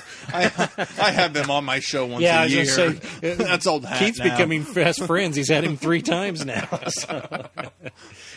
But anyway, But I was certainly more nervous about this too. interview Me from too. on a Skype call from across the sea where he's not even in the same room with me, and I was much more giddy about this one than anybody I've interviewed in person. That was just it was incredible. It's funny that you say that because the attitude that he presented with the high Mel and old friends, that kind of stuff. That's kind of the just the persona. I don't think it's anything put on. It's not airs. That's who Simon Fisher Becker is. I think so too. He is the nicest, warmest gentleman you will ever have the pleasure to meet. And as you heard, he hopes to get back to Galley. Mm-hmm. If you have the opportunity, meet this guy. Yeah. He's just, I cannot say I enough hope good he things comes about back him. next I year, think- although they try not to do guests year after year Repeat, but- because they don't want to repeat too close together. But I would hope Tell for that the- to Daphne Ashbrook. So I would hope for the 50th. I would so love to see him. Yeah. Now you're friends with Daphne on Facebook, aren't you, Glenn? Maybe I we am, maybe we score an interview with Daphne. Let's next. see what I can do about Daphne. She did a we, bumper for we us. do have a couple up our sleeve, though, that We are have a couple, possible. So we you know, don't want to let anything out because Little we knock on wood action going on. We don't here, want to but- say names because if we say them and then you get excited and then this fall through, we don't want to. We don't want to disappoint you. Yeah, that's right. Well, I hope you guys enjoyed that. I know I certainly did. And once again, Simon, thank you so much for taking time out of your schedule to visit our little podcast. And he's such a gracious guy that we probably could have gone longer. We just felt Well, we didn't want to. We just didn't want to take up too encroach on much of his time. Yeah, absolutely. And But I think we took him 10 more minutes than I initially had planned, which he was fine with. So, which I think we could have even gone for another half an hour. I could have been on a Skype call with him for 2 hours. Oh, yeah. Realistically, Reel myself in. Simon, if you're listening to this and you want to call us up and gab for an hour, we'll we'll let you go for an hour. I have no problem with it. We just, That'll be a fantastic side trip. Yeah, we didn't want to. We didn't want to impose. Yeah. We're just very appreciative of you taking time out automatically to do it. So, All right, well, let's move on to something we've been putting off now for a while. Unfortunately, other things have gotten in the way, but we are finally there. It is our second. No, this is our third. Our third companion archive. We didn't do a river song. We did Angels. You're right. This is our second companion archive. This time on Leela. Who? Leela. Just kidding. Go. And we start with her introductory story, The Face of Evil. When the TARDIS arrives on a jungle planet, the Doctor encounters two warring tribes, the Sevatim and the Tesh. The Sevatim worshipping a god called Zoanan. Thank you. It's been 3 weeks since I've seen this. Yeah, the memory cheats. The Tesh are supposedly keeping Zoanan prisoner. But why do the Sevatim call the Doctor the Evil One? And why are the invisible what are the invisible creatures in the jungle? The Time Lord, with the help of a girl called Leela, is about to find out. Da-na-na. Not a very big da-na-na. Honestly, I love how we rate his appreciation for movies. That's what we've done. We've gone away from the golden bow tie.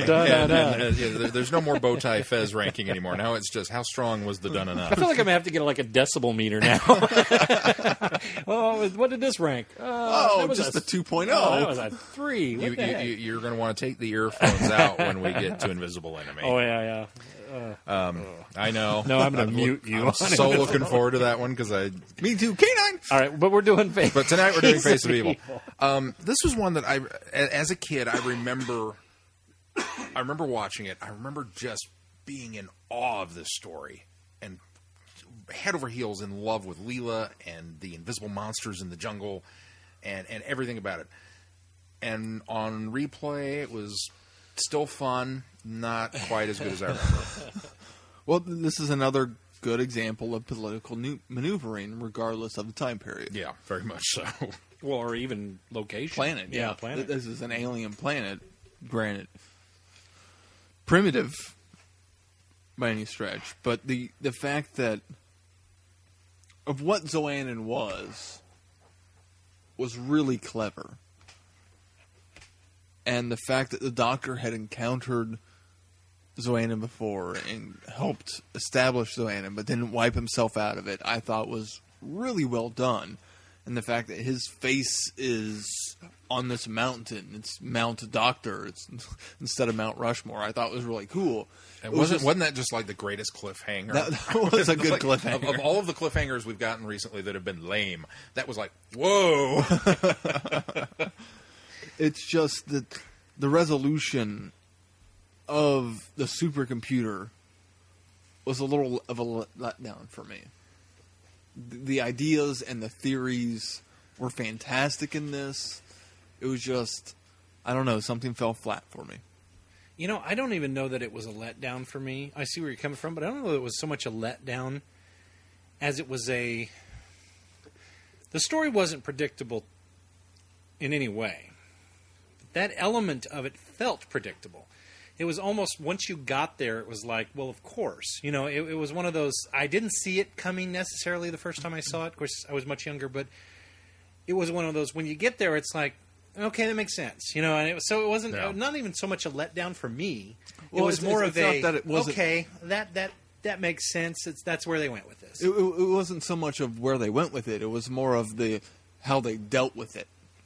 Was kind of like a really? That's all? It was a reboot. Hard reboot. Control-Alt-Delete.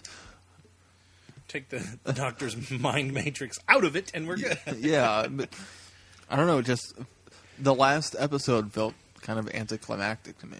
So does that imply that by interjecting, albeit accidentally, an imprint of the Doctor's mind on this computer, does that make the Doctor a virus? A computer virus? One could because argue that had to be removed in order to reset this computer back to its normal matrix. You're right. How did it get? You left the firewall down when you crawled in his mouth. That's right. I like this one. This is a fine introduction for a companion, especially if you're going to go primitive like Leela and somebody that's very questioning and very naive, as Chrissy pointed out. I think we did Chrissy probably the same disservice that we did Keith, because we're introducing her to a lot of the Fourth Doctor out of order.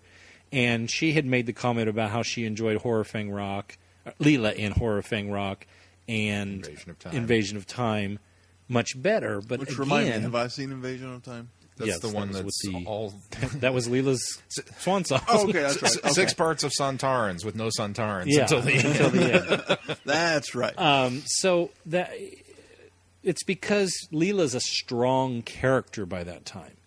And so when you go back to her beginnings, and she does have that naivety. Thank you.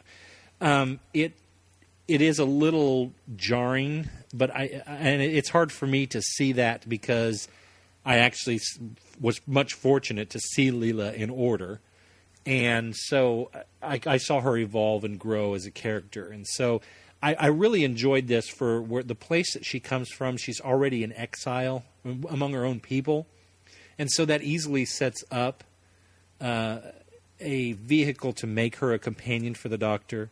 Someone that can run off, doesn't have any sort of ties or whatnot, even though things are smoothed over for her, and certainly would have been welcomed back into her community had she not left. She would have had to have. She is the only female on the planet. She was kind of smurfed.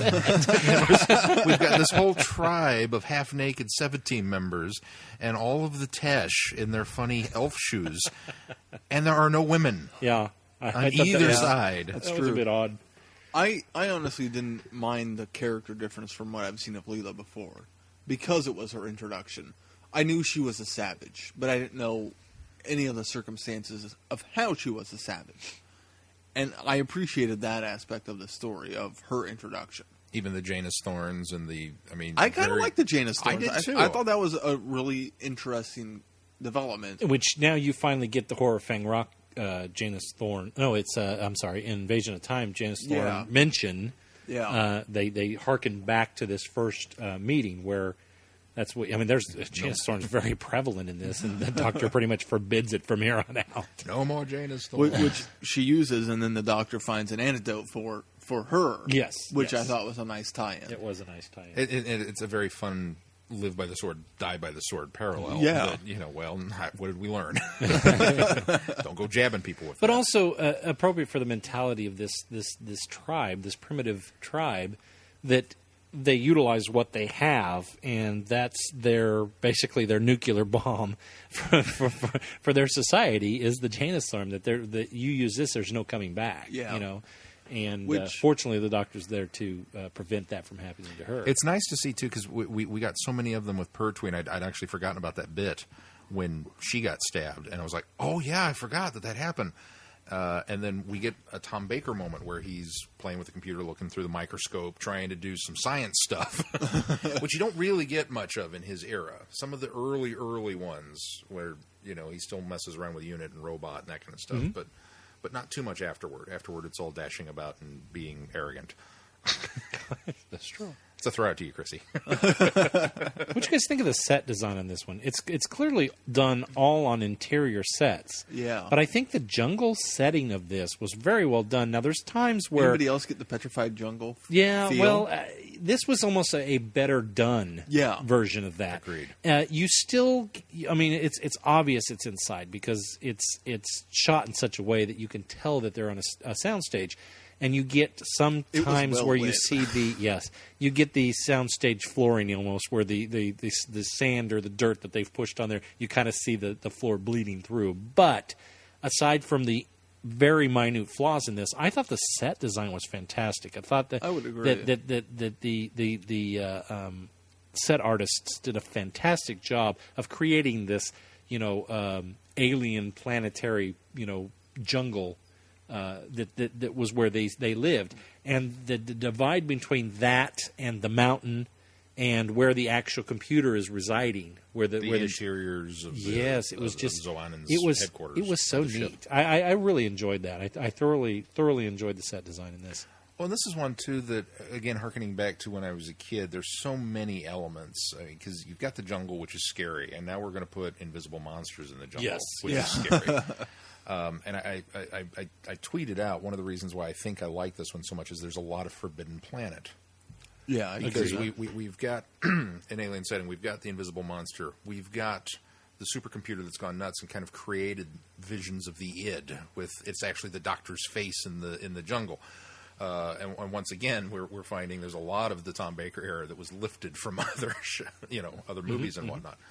But one of the things that has always stuck with me is the fight between Leela and the Tesh inside the corridors, and then when Zoannon starts to electrify floors and walls, and I mean all the trap things that kind of get set up. I've always enjoyed those aspects of the story, and just the fun atmosphere that has, even though it's a lot of running through corridors. But it's different corridors because it's not the straight on corridors, and then clearly you turn a corner and you're in another straight on corridor. Yeah. The corridors in this are done in such a way at angles, and I was amazed that we're working so much with mirrored walls, and we see, as we come through, and you can see Leela and the Doctor reflected in the wall, and never at any time is a camera placed at such an angle that you would end up accidentally even getting the reflection. That was well done as well. I was very, very impressed on the interiors.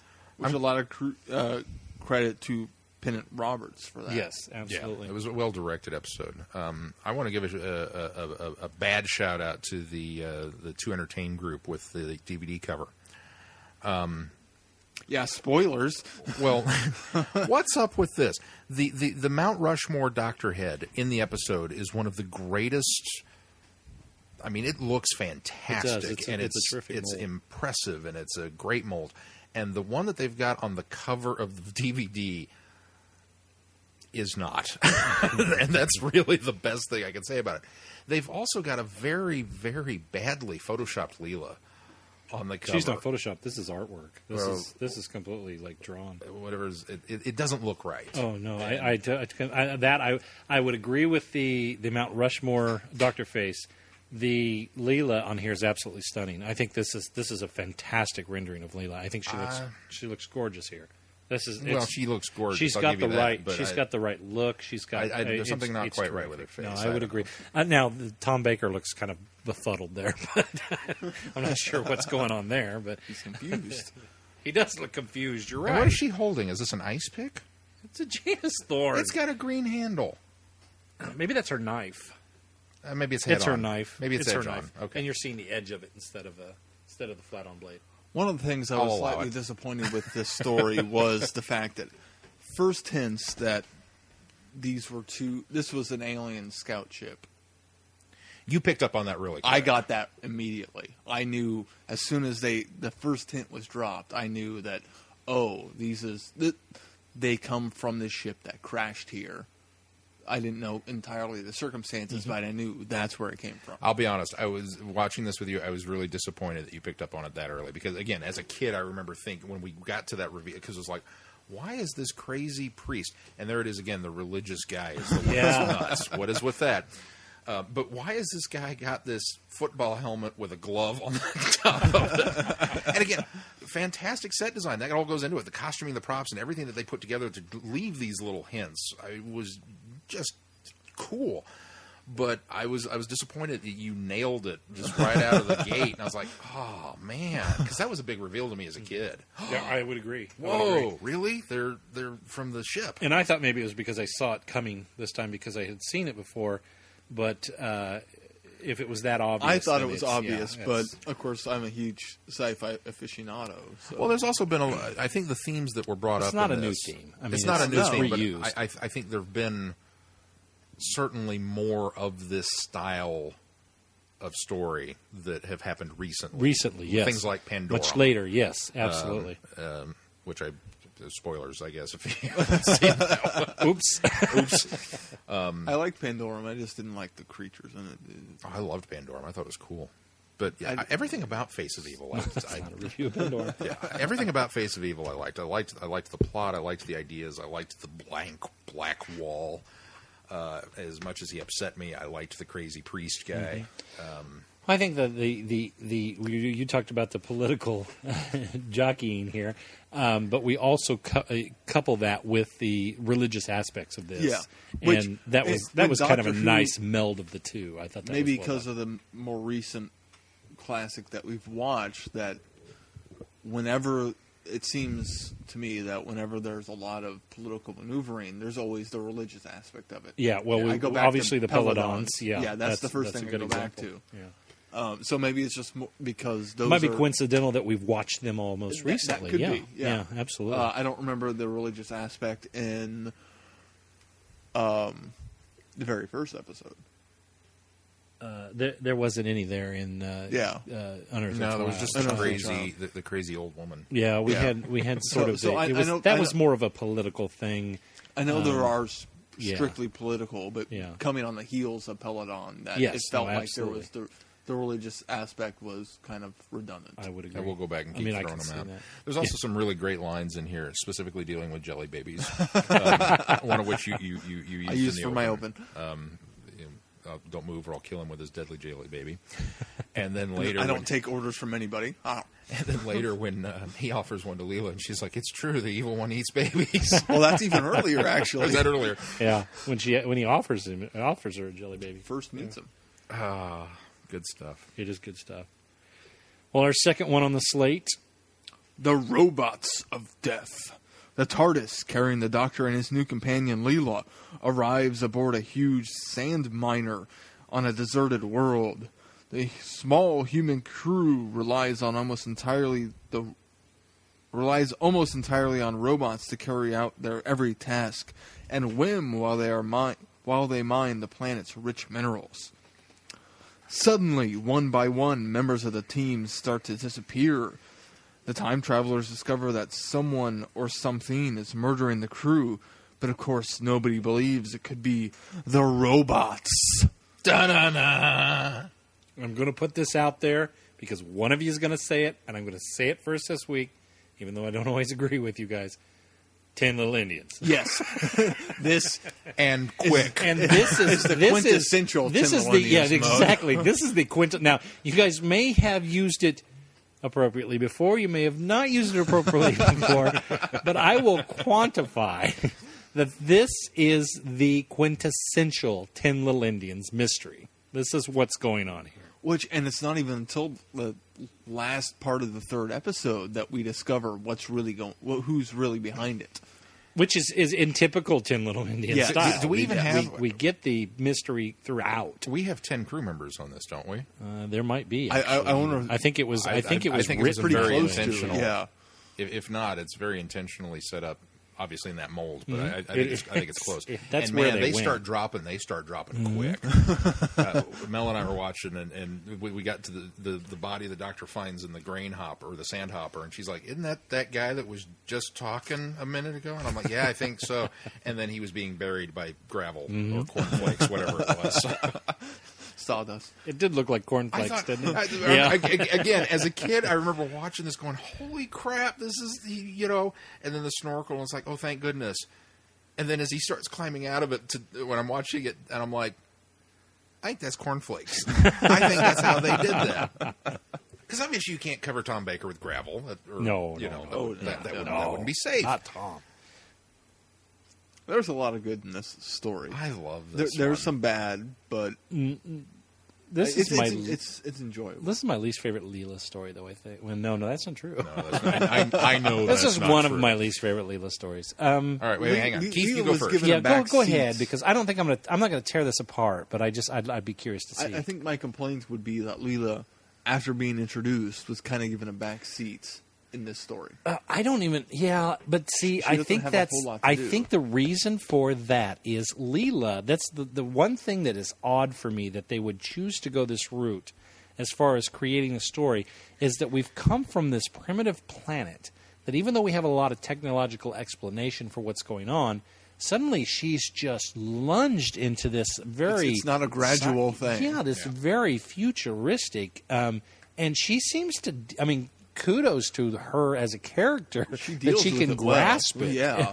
But it seems like a lot for somebody as primitive as her, and it almost feels washed over at times. And maybe that's why maybe she feels like she takes a back seat. Although it does give her credit more than Face of Evil of the amount of intelligence she has for being a primitive. I would agree with that.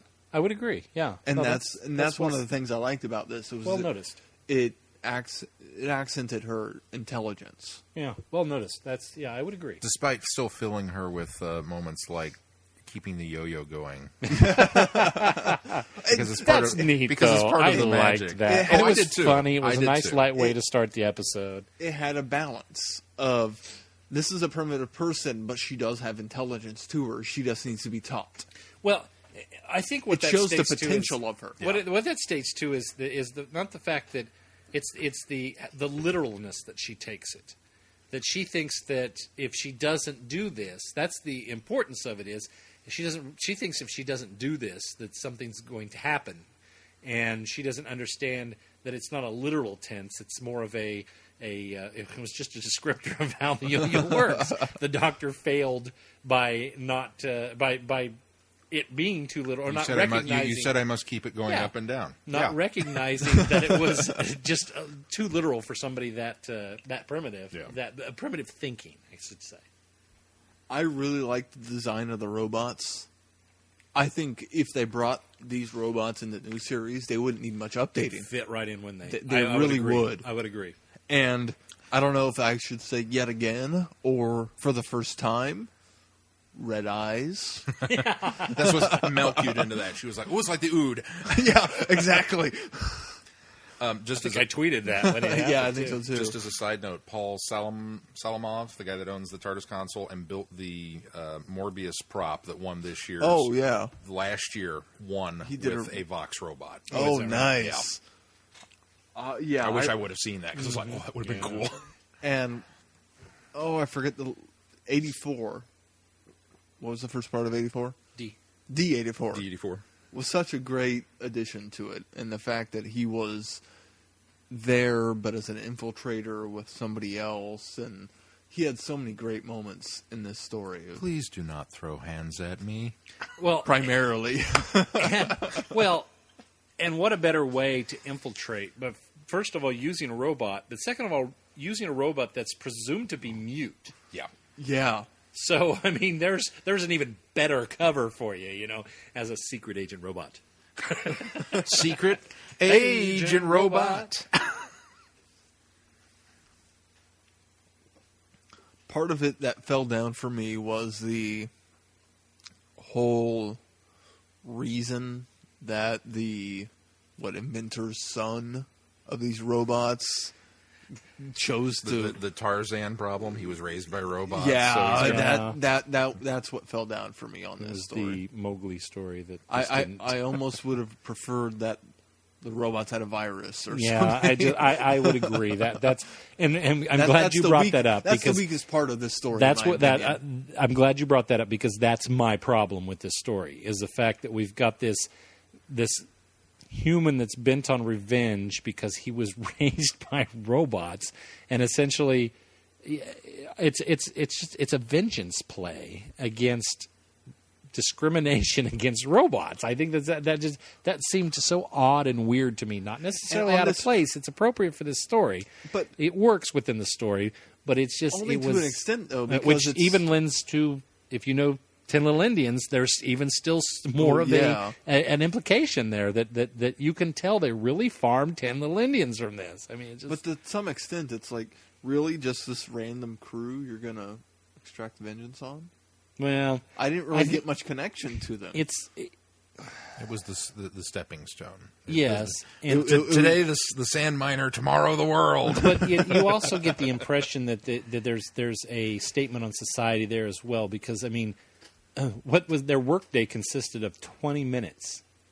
The rest of the day was essentially spent lounging and relying on others to do the work. Yeah, I mean, that is a good so. point. I mean, that's where the relation for that is. Where they're tying that in. I don't think they come out and say that as obviously as perhaps they should. Yeah. But that's kind of the underlying reason for this particular crew. Not to mention he's in this crew. He's on this crew, so it works for him. But it's almost like he got infiltrated, or he joined the crew just randomly, and decided. I think he was a replacement because the doctor has that comment about you didn't check them before they got on ship, and Correct. The robot says, "Oh, you're right. I didn't see that." Yeah. So he was obviously there was supposed to be a guy who was the robotic engineer or whatnot, and all of a sudden this guy showed up and said, "I'm the robotic engineer," and everybody went, "Yeah, okay." I agree with you. I'm kind of torn on this one because I like the fact that this story is fairly tight and contained, and it trucks through 4 parts. It really does. It moves really well, yeah. And it doesn't drag.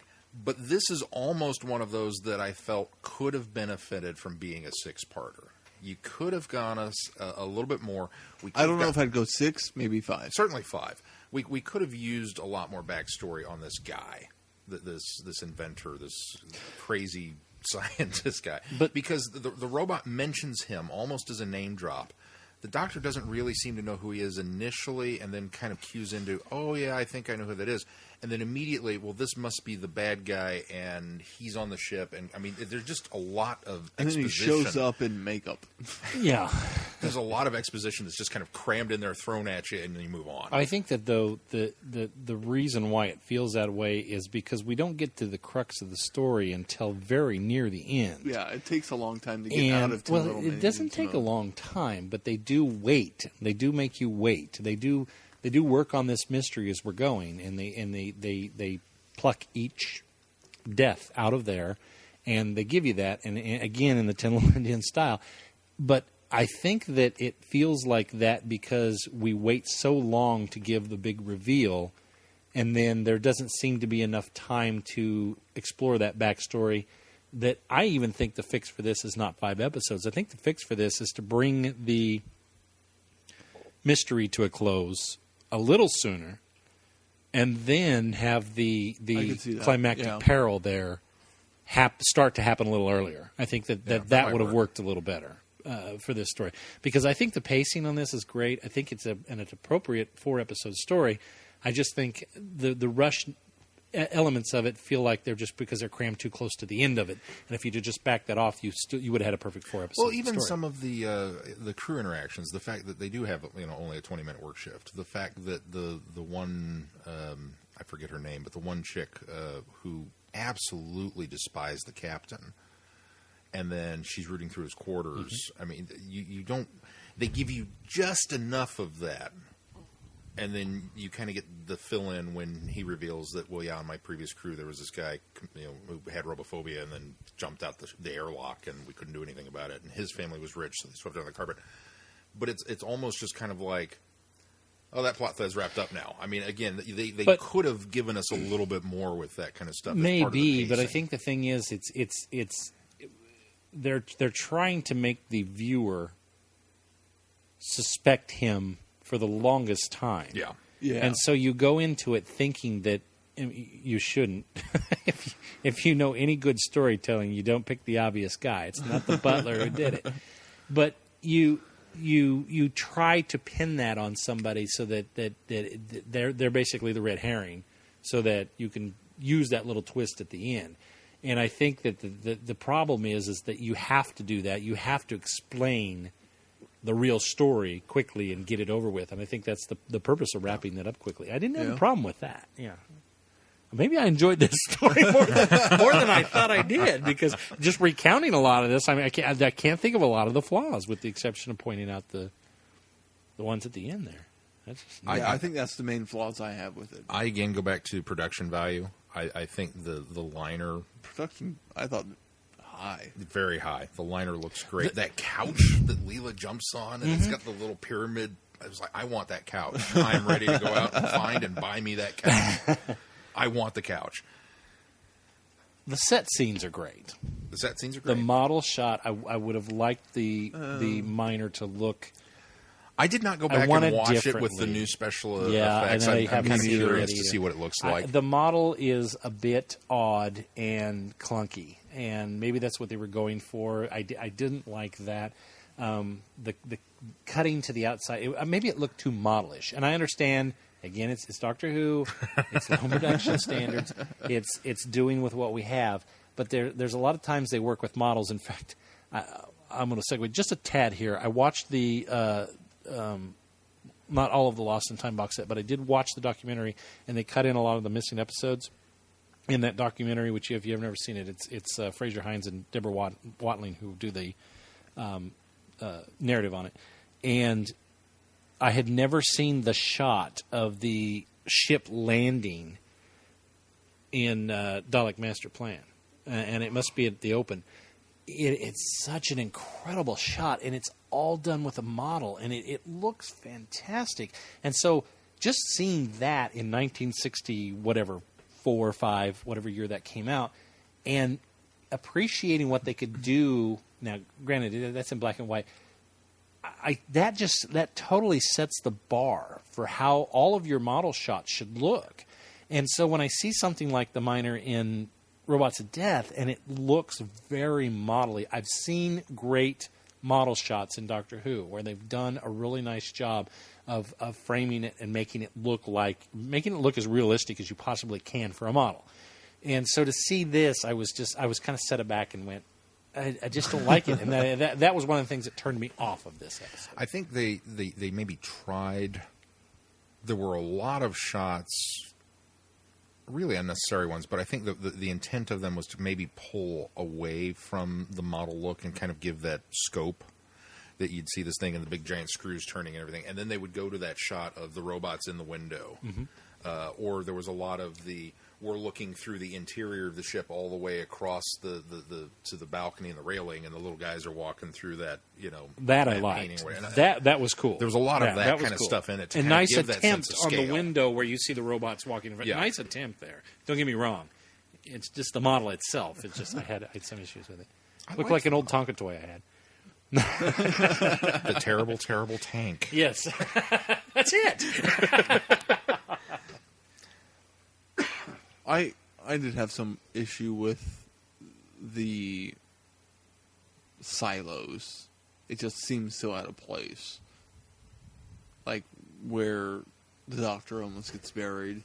It just seemed like really. I don't know. It was explained well. I mean, that's essentially where the sand displacement goes, it was later, and then they're able to filter that out later, or I think initially move that out later. I mean, this thing's drilling this sand, and it has to. Where's that sand and dirt and earth have to go? It has to go somewhere, and then it's essentially comes into these silo-ish containers, and then it's deposited later. In the model, after I never thought those silos were in Oh, there. I see what you're saying. Yeah, no, the design of the miner doesn't really accommodate for what the style they were inside the. Yeah, okay, yeah. I'll give you that. It just seemed out of place, and it made sense. I got you. But just design-wise, it was like, where does that fit?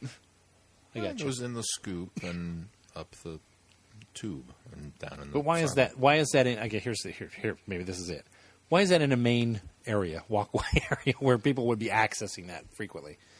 I mean, the Doctor doesn't stumble upon that. It's in a main walkthrough area. Well, the TARDIS does materialize in that area. Well, that's true. I suppose that's true. Speaking of bad model shots, the crane game, the claw, scooped it up, and I don't know. Is there anything else that? I can go on and on and on. I want to talk about the society that these people come. No, I am. The society that these people come from, where we only work 20 minutes a day, and we dress like we came from Flash Gordon. Flash Gordon, the Broadway musical. Because they've got the headgear and the capes and the... I love all that. What is it about the future that we all look like opera or something? The bad eyeliner coming down the nose, and I thought all of that was really. Again, as a kid, I didn't necessarily appreciate it as much as going back and watching it now. Just going, that is so cool. It really speaks to the indulgence and the opulence of what these people think they are, which is fairly common in the future. Even Suzanne Collins for the Hunger Games taps into that. Yeah. With the Capitol. That's true. Yeah, very much so. I like the. You get to these sand planets in the future or in science fiction. You things like Dune, spice mining. It comes to mind certainly. Tatooine, Star Wars, and things like that. Which just comes before. Doctor Who was first. I like the fact There's that no Tatooine whatsoever. Go ahead. I like the fact that despite being on a desert planet, we don't get the planet. The planet's a very minor piece. Maybe that's the problem, though, is we focus so much on the model. Maybe we should have seen more of the planet, and then we wouldn't. Would have detracted from the model. Why are they really here mining? Because the planet's got ore. Yeah, and you catch it in the sandstorms. All you need. That's all you need. The Vox robots, I remember as a kid thinking they were scary. They were cool, but they were scary. And even though they have, I don't know, aluminum foil booties. That was very futuristic. I thought it was. It was futuristic.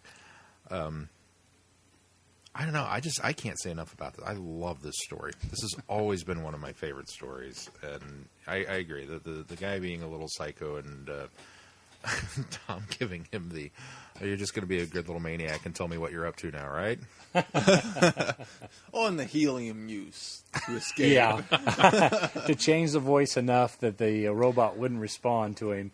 And then the real quick, brief explanation for why, when Leela asked the doctor why, his voice didn't rise. That was genius. It was genius, and it was done in the 4 lines that Tom Baker had. It was well. I that worked so that. well, and again it added to the Time Lord mythos for me. Yeah. Honestly, I didn't even notice that his voice didn't change while watching it the first time.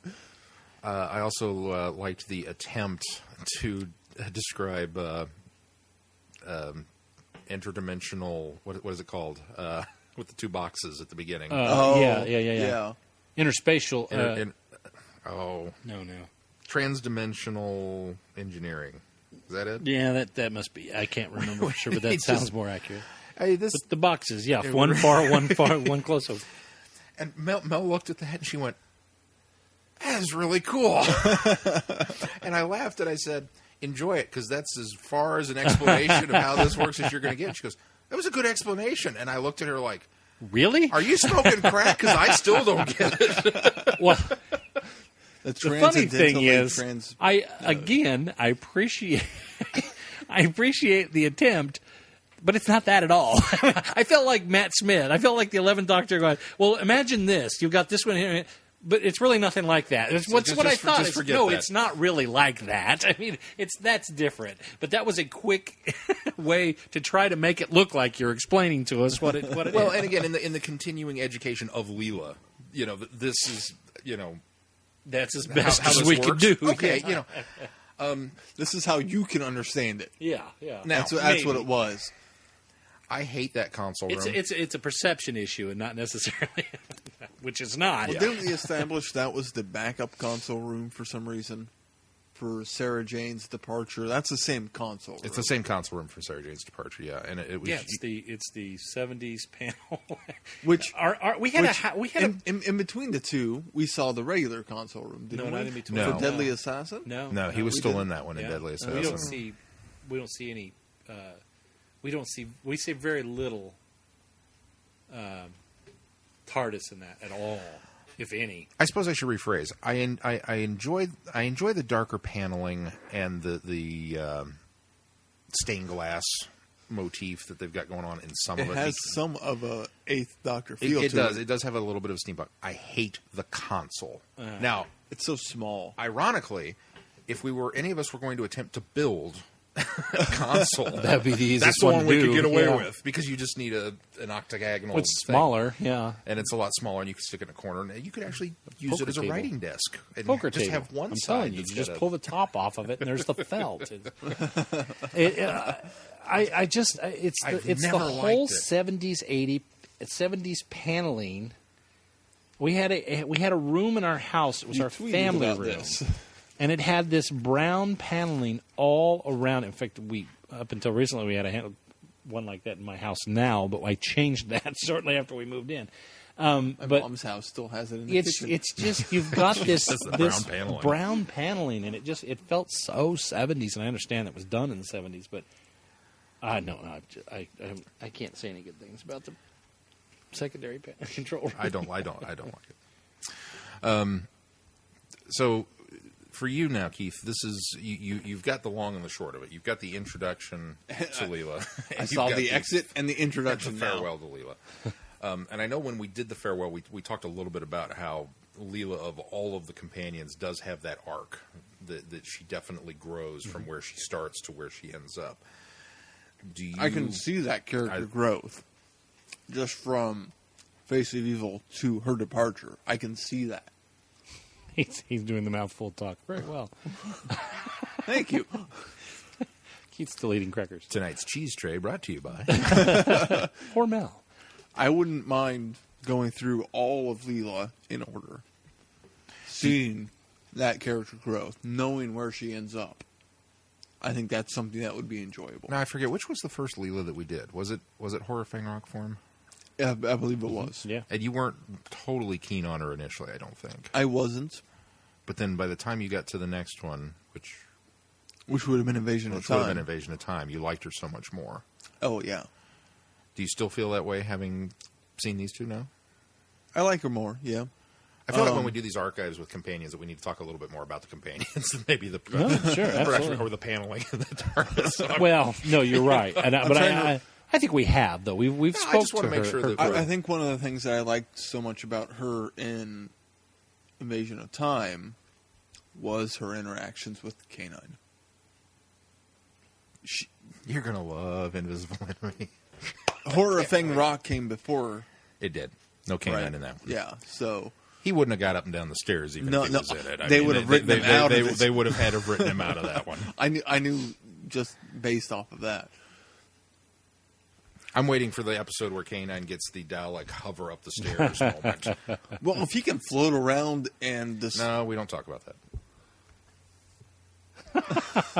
Oh, you were going to say the black hole. The Sarah Jane stuff. Oh, okay. Yeah. That's space. That's different. What are we not going to talk about that I don't know about? The new K9 series where he actually floats around. No, that's Mark's 20 or whatever. Yeah. That doesn't count. Okay, well, that's where I thought you were going with it. And I was going to be very adamant. We don't talk about that here. I feel like one of those Doctor Who fans is like, no, that's not continuity. We don't have to mention that. The guy's on the panel. He's not half human. Worf, those aren't Klingons. What's wrong with their heads? It's a long story. We do not discuss it with outsiders. Leela, I don't think will ever be one of my top companions, but she's growing on me. Oh, good. And Glenn, you liked it better than you thought you did. I did. I think I did enjoy it better. This is the first one I owned on DVD, believe it or not, before the special edition came out. Yeah. So, are you going to pick up the special edition? Oh yeah, I'll trade mine in. Which I was looking at the bonus features. Includes commentary from Tom Baker and Louise Jameson. There are some they do that, yeah. When they still get along to this day, they put them in a room together, and they're okay. So, Sean, quickly, what do we have coming up on the schedule? On the schedule, next week, Friday Night Who, please join us. Midnight, Friday, Push Play, William Hartnell, The Time Meddler. This better be good. You own it, so. Yeah. That's why it better be good. We made him buy it. I purchased this one. Well, due to a failing on my part, and I feel it really bad. It wasn't a failing on your part. I wanted to contribute to Friday Night Who because you foot the bill for so much of Friday Night Who. Well, if you don't wind up liking it, I'll buy it from you. Yeah, but he's also a Doctor Who completist, and he will eventually have them all. True. So this is just excuses for him to buy the DVDs. This is how he justifies it from now. Exactly. The Vortex schedule in no way, shape, or form contributes to my need of the DVDs. What's sad is I did. That's totally true because I bought Android Invasion, and it's one of my favorites, and we ain't watched it yet. Yeah, I know. And I really want to watch it, but I'm waiting. The funny thing is, I decided 2 weeks ago that I wasn't going to make it for Face of Evil, and so I thought, well, I really ought to buy one that we don't have yet that's on the schedule, but I really need this one, and it's a Tom Baker. And so I was making excuses, well, I'm not going to go over there and watch it with him, but I don't have a copy of it. I better get one of my own. Well, at this point, from what the schedule is made Fortunately, up to, I made it to Barnes & Noble in time, which I think I discussed that story. Unfortunately, for what the schedule is made up to so far, we own all of we're good to go Friday for Night now. Who. For now. A while. Yeah. For what, a month? For now. Till it changes. Till we throw some screwballs in there. So join us for Time Meddler for Friday Night Who, and then next week's show will be the Time Meddler. And a little bit of homework for you on the extracurricular activity end. Big Finish Mainline Series number 1. Big Finish Mainline Series What's the story? Where's the series number one? I don't know. I don't know where you get the It's series. number one in the main line. Oh. Sirens Episode- of Time. Oh, Story episode one. one, story Episode one. one. Yeah, Story story one. one. Yeah. Whatever, however you want to say it. Sirens of Time. The Sirens of Time. S1E1. S1E1. I don't know if they probably I don't have think No, they no, did I don't think they just do. They'd have a E1. completely different production Yes, they schedule. did. It's like A or something. I don't know. So Sirens of Time, Big Finish. So next week, Time Meddler and Big Finish number one, Sirens of Time. If you would like to get a little bit ahead in your homework for the week, the following week we're going to do another Big Finish, and we're going to do another companion archive. We're going to do Evelyn because we've talked so much about her and the great relationship she has with Colin Baker and Sixth. So we'll be doing the first three stories of them together, which is, I don't have them down, Marion Conspiracy. And actually, it's not the first three. It's the first two, and then we skip one and go into it. It's Marion Conspiracy, something, and then Blood Tide. And I'll get that posted in the show notes. It'll be on the schedule. It'll be on the website. I need to reprint my schedule. By the way, if you want to contact us, go to the website www.travelingthevortex.com. Click on Contact Us. Yes, absolutely. Every avenue you need. That's going to do it for this week, guys. Until next week, I'm Glenn. I'm Sean. I'm Keith. Cheers. Good night, everyone. Be seeing you. You have been listening to Traveling the Vortex. Doctor Who and all of its associated programs are owned and trademarked by the BBC. No infringement is intended or implied.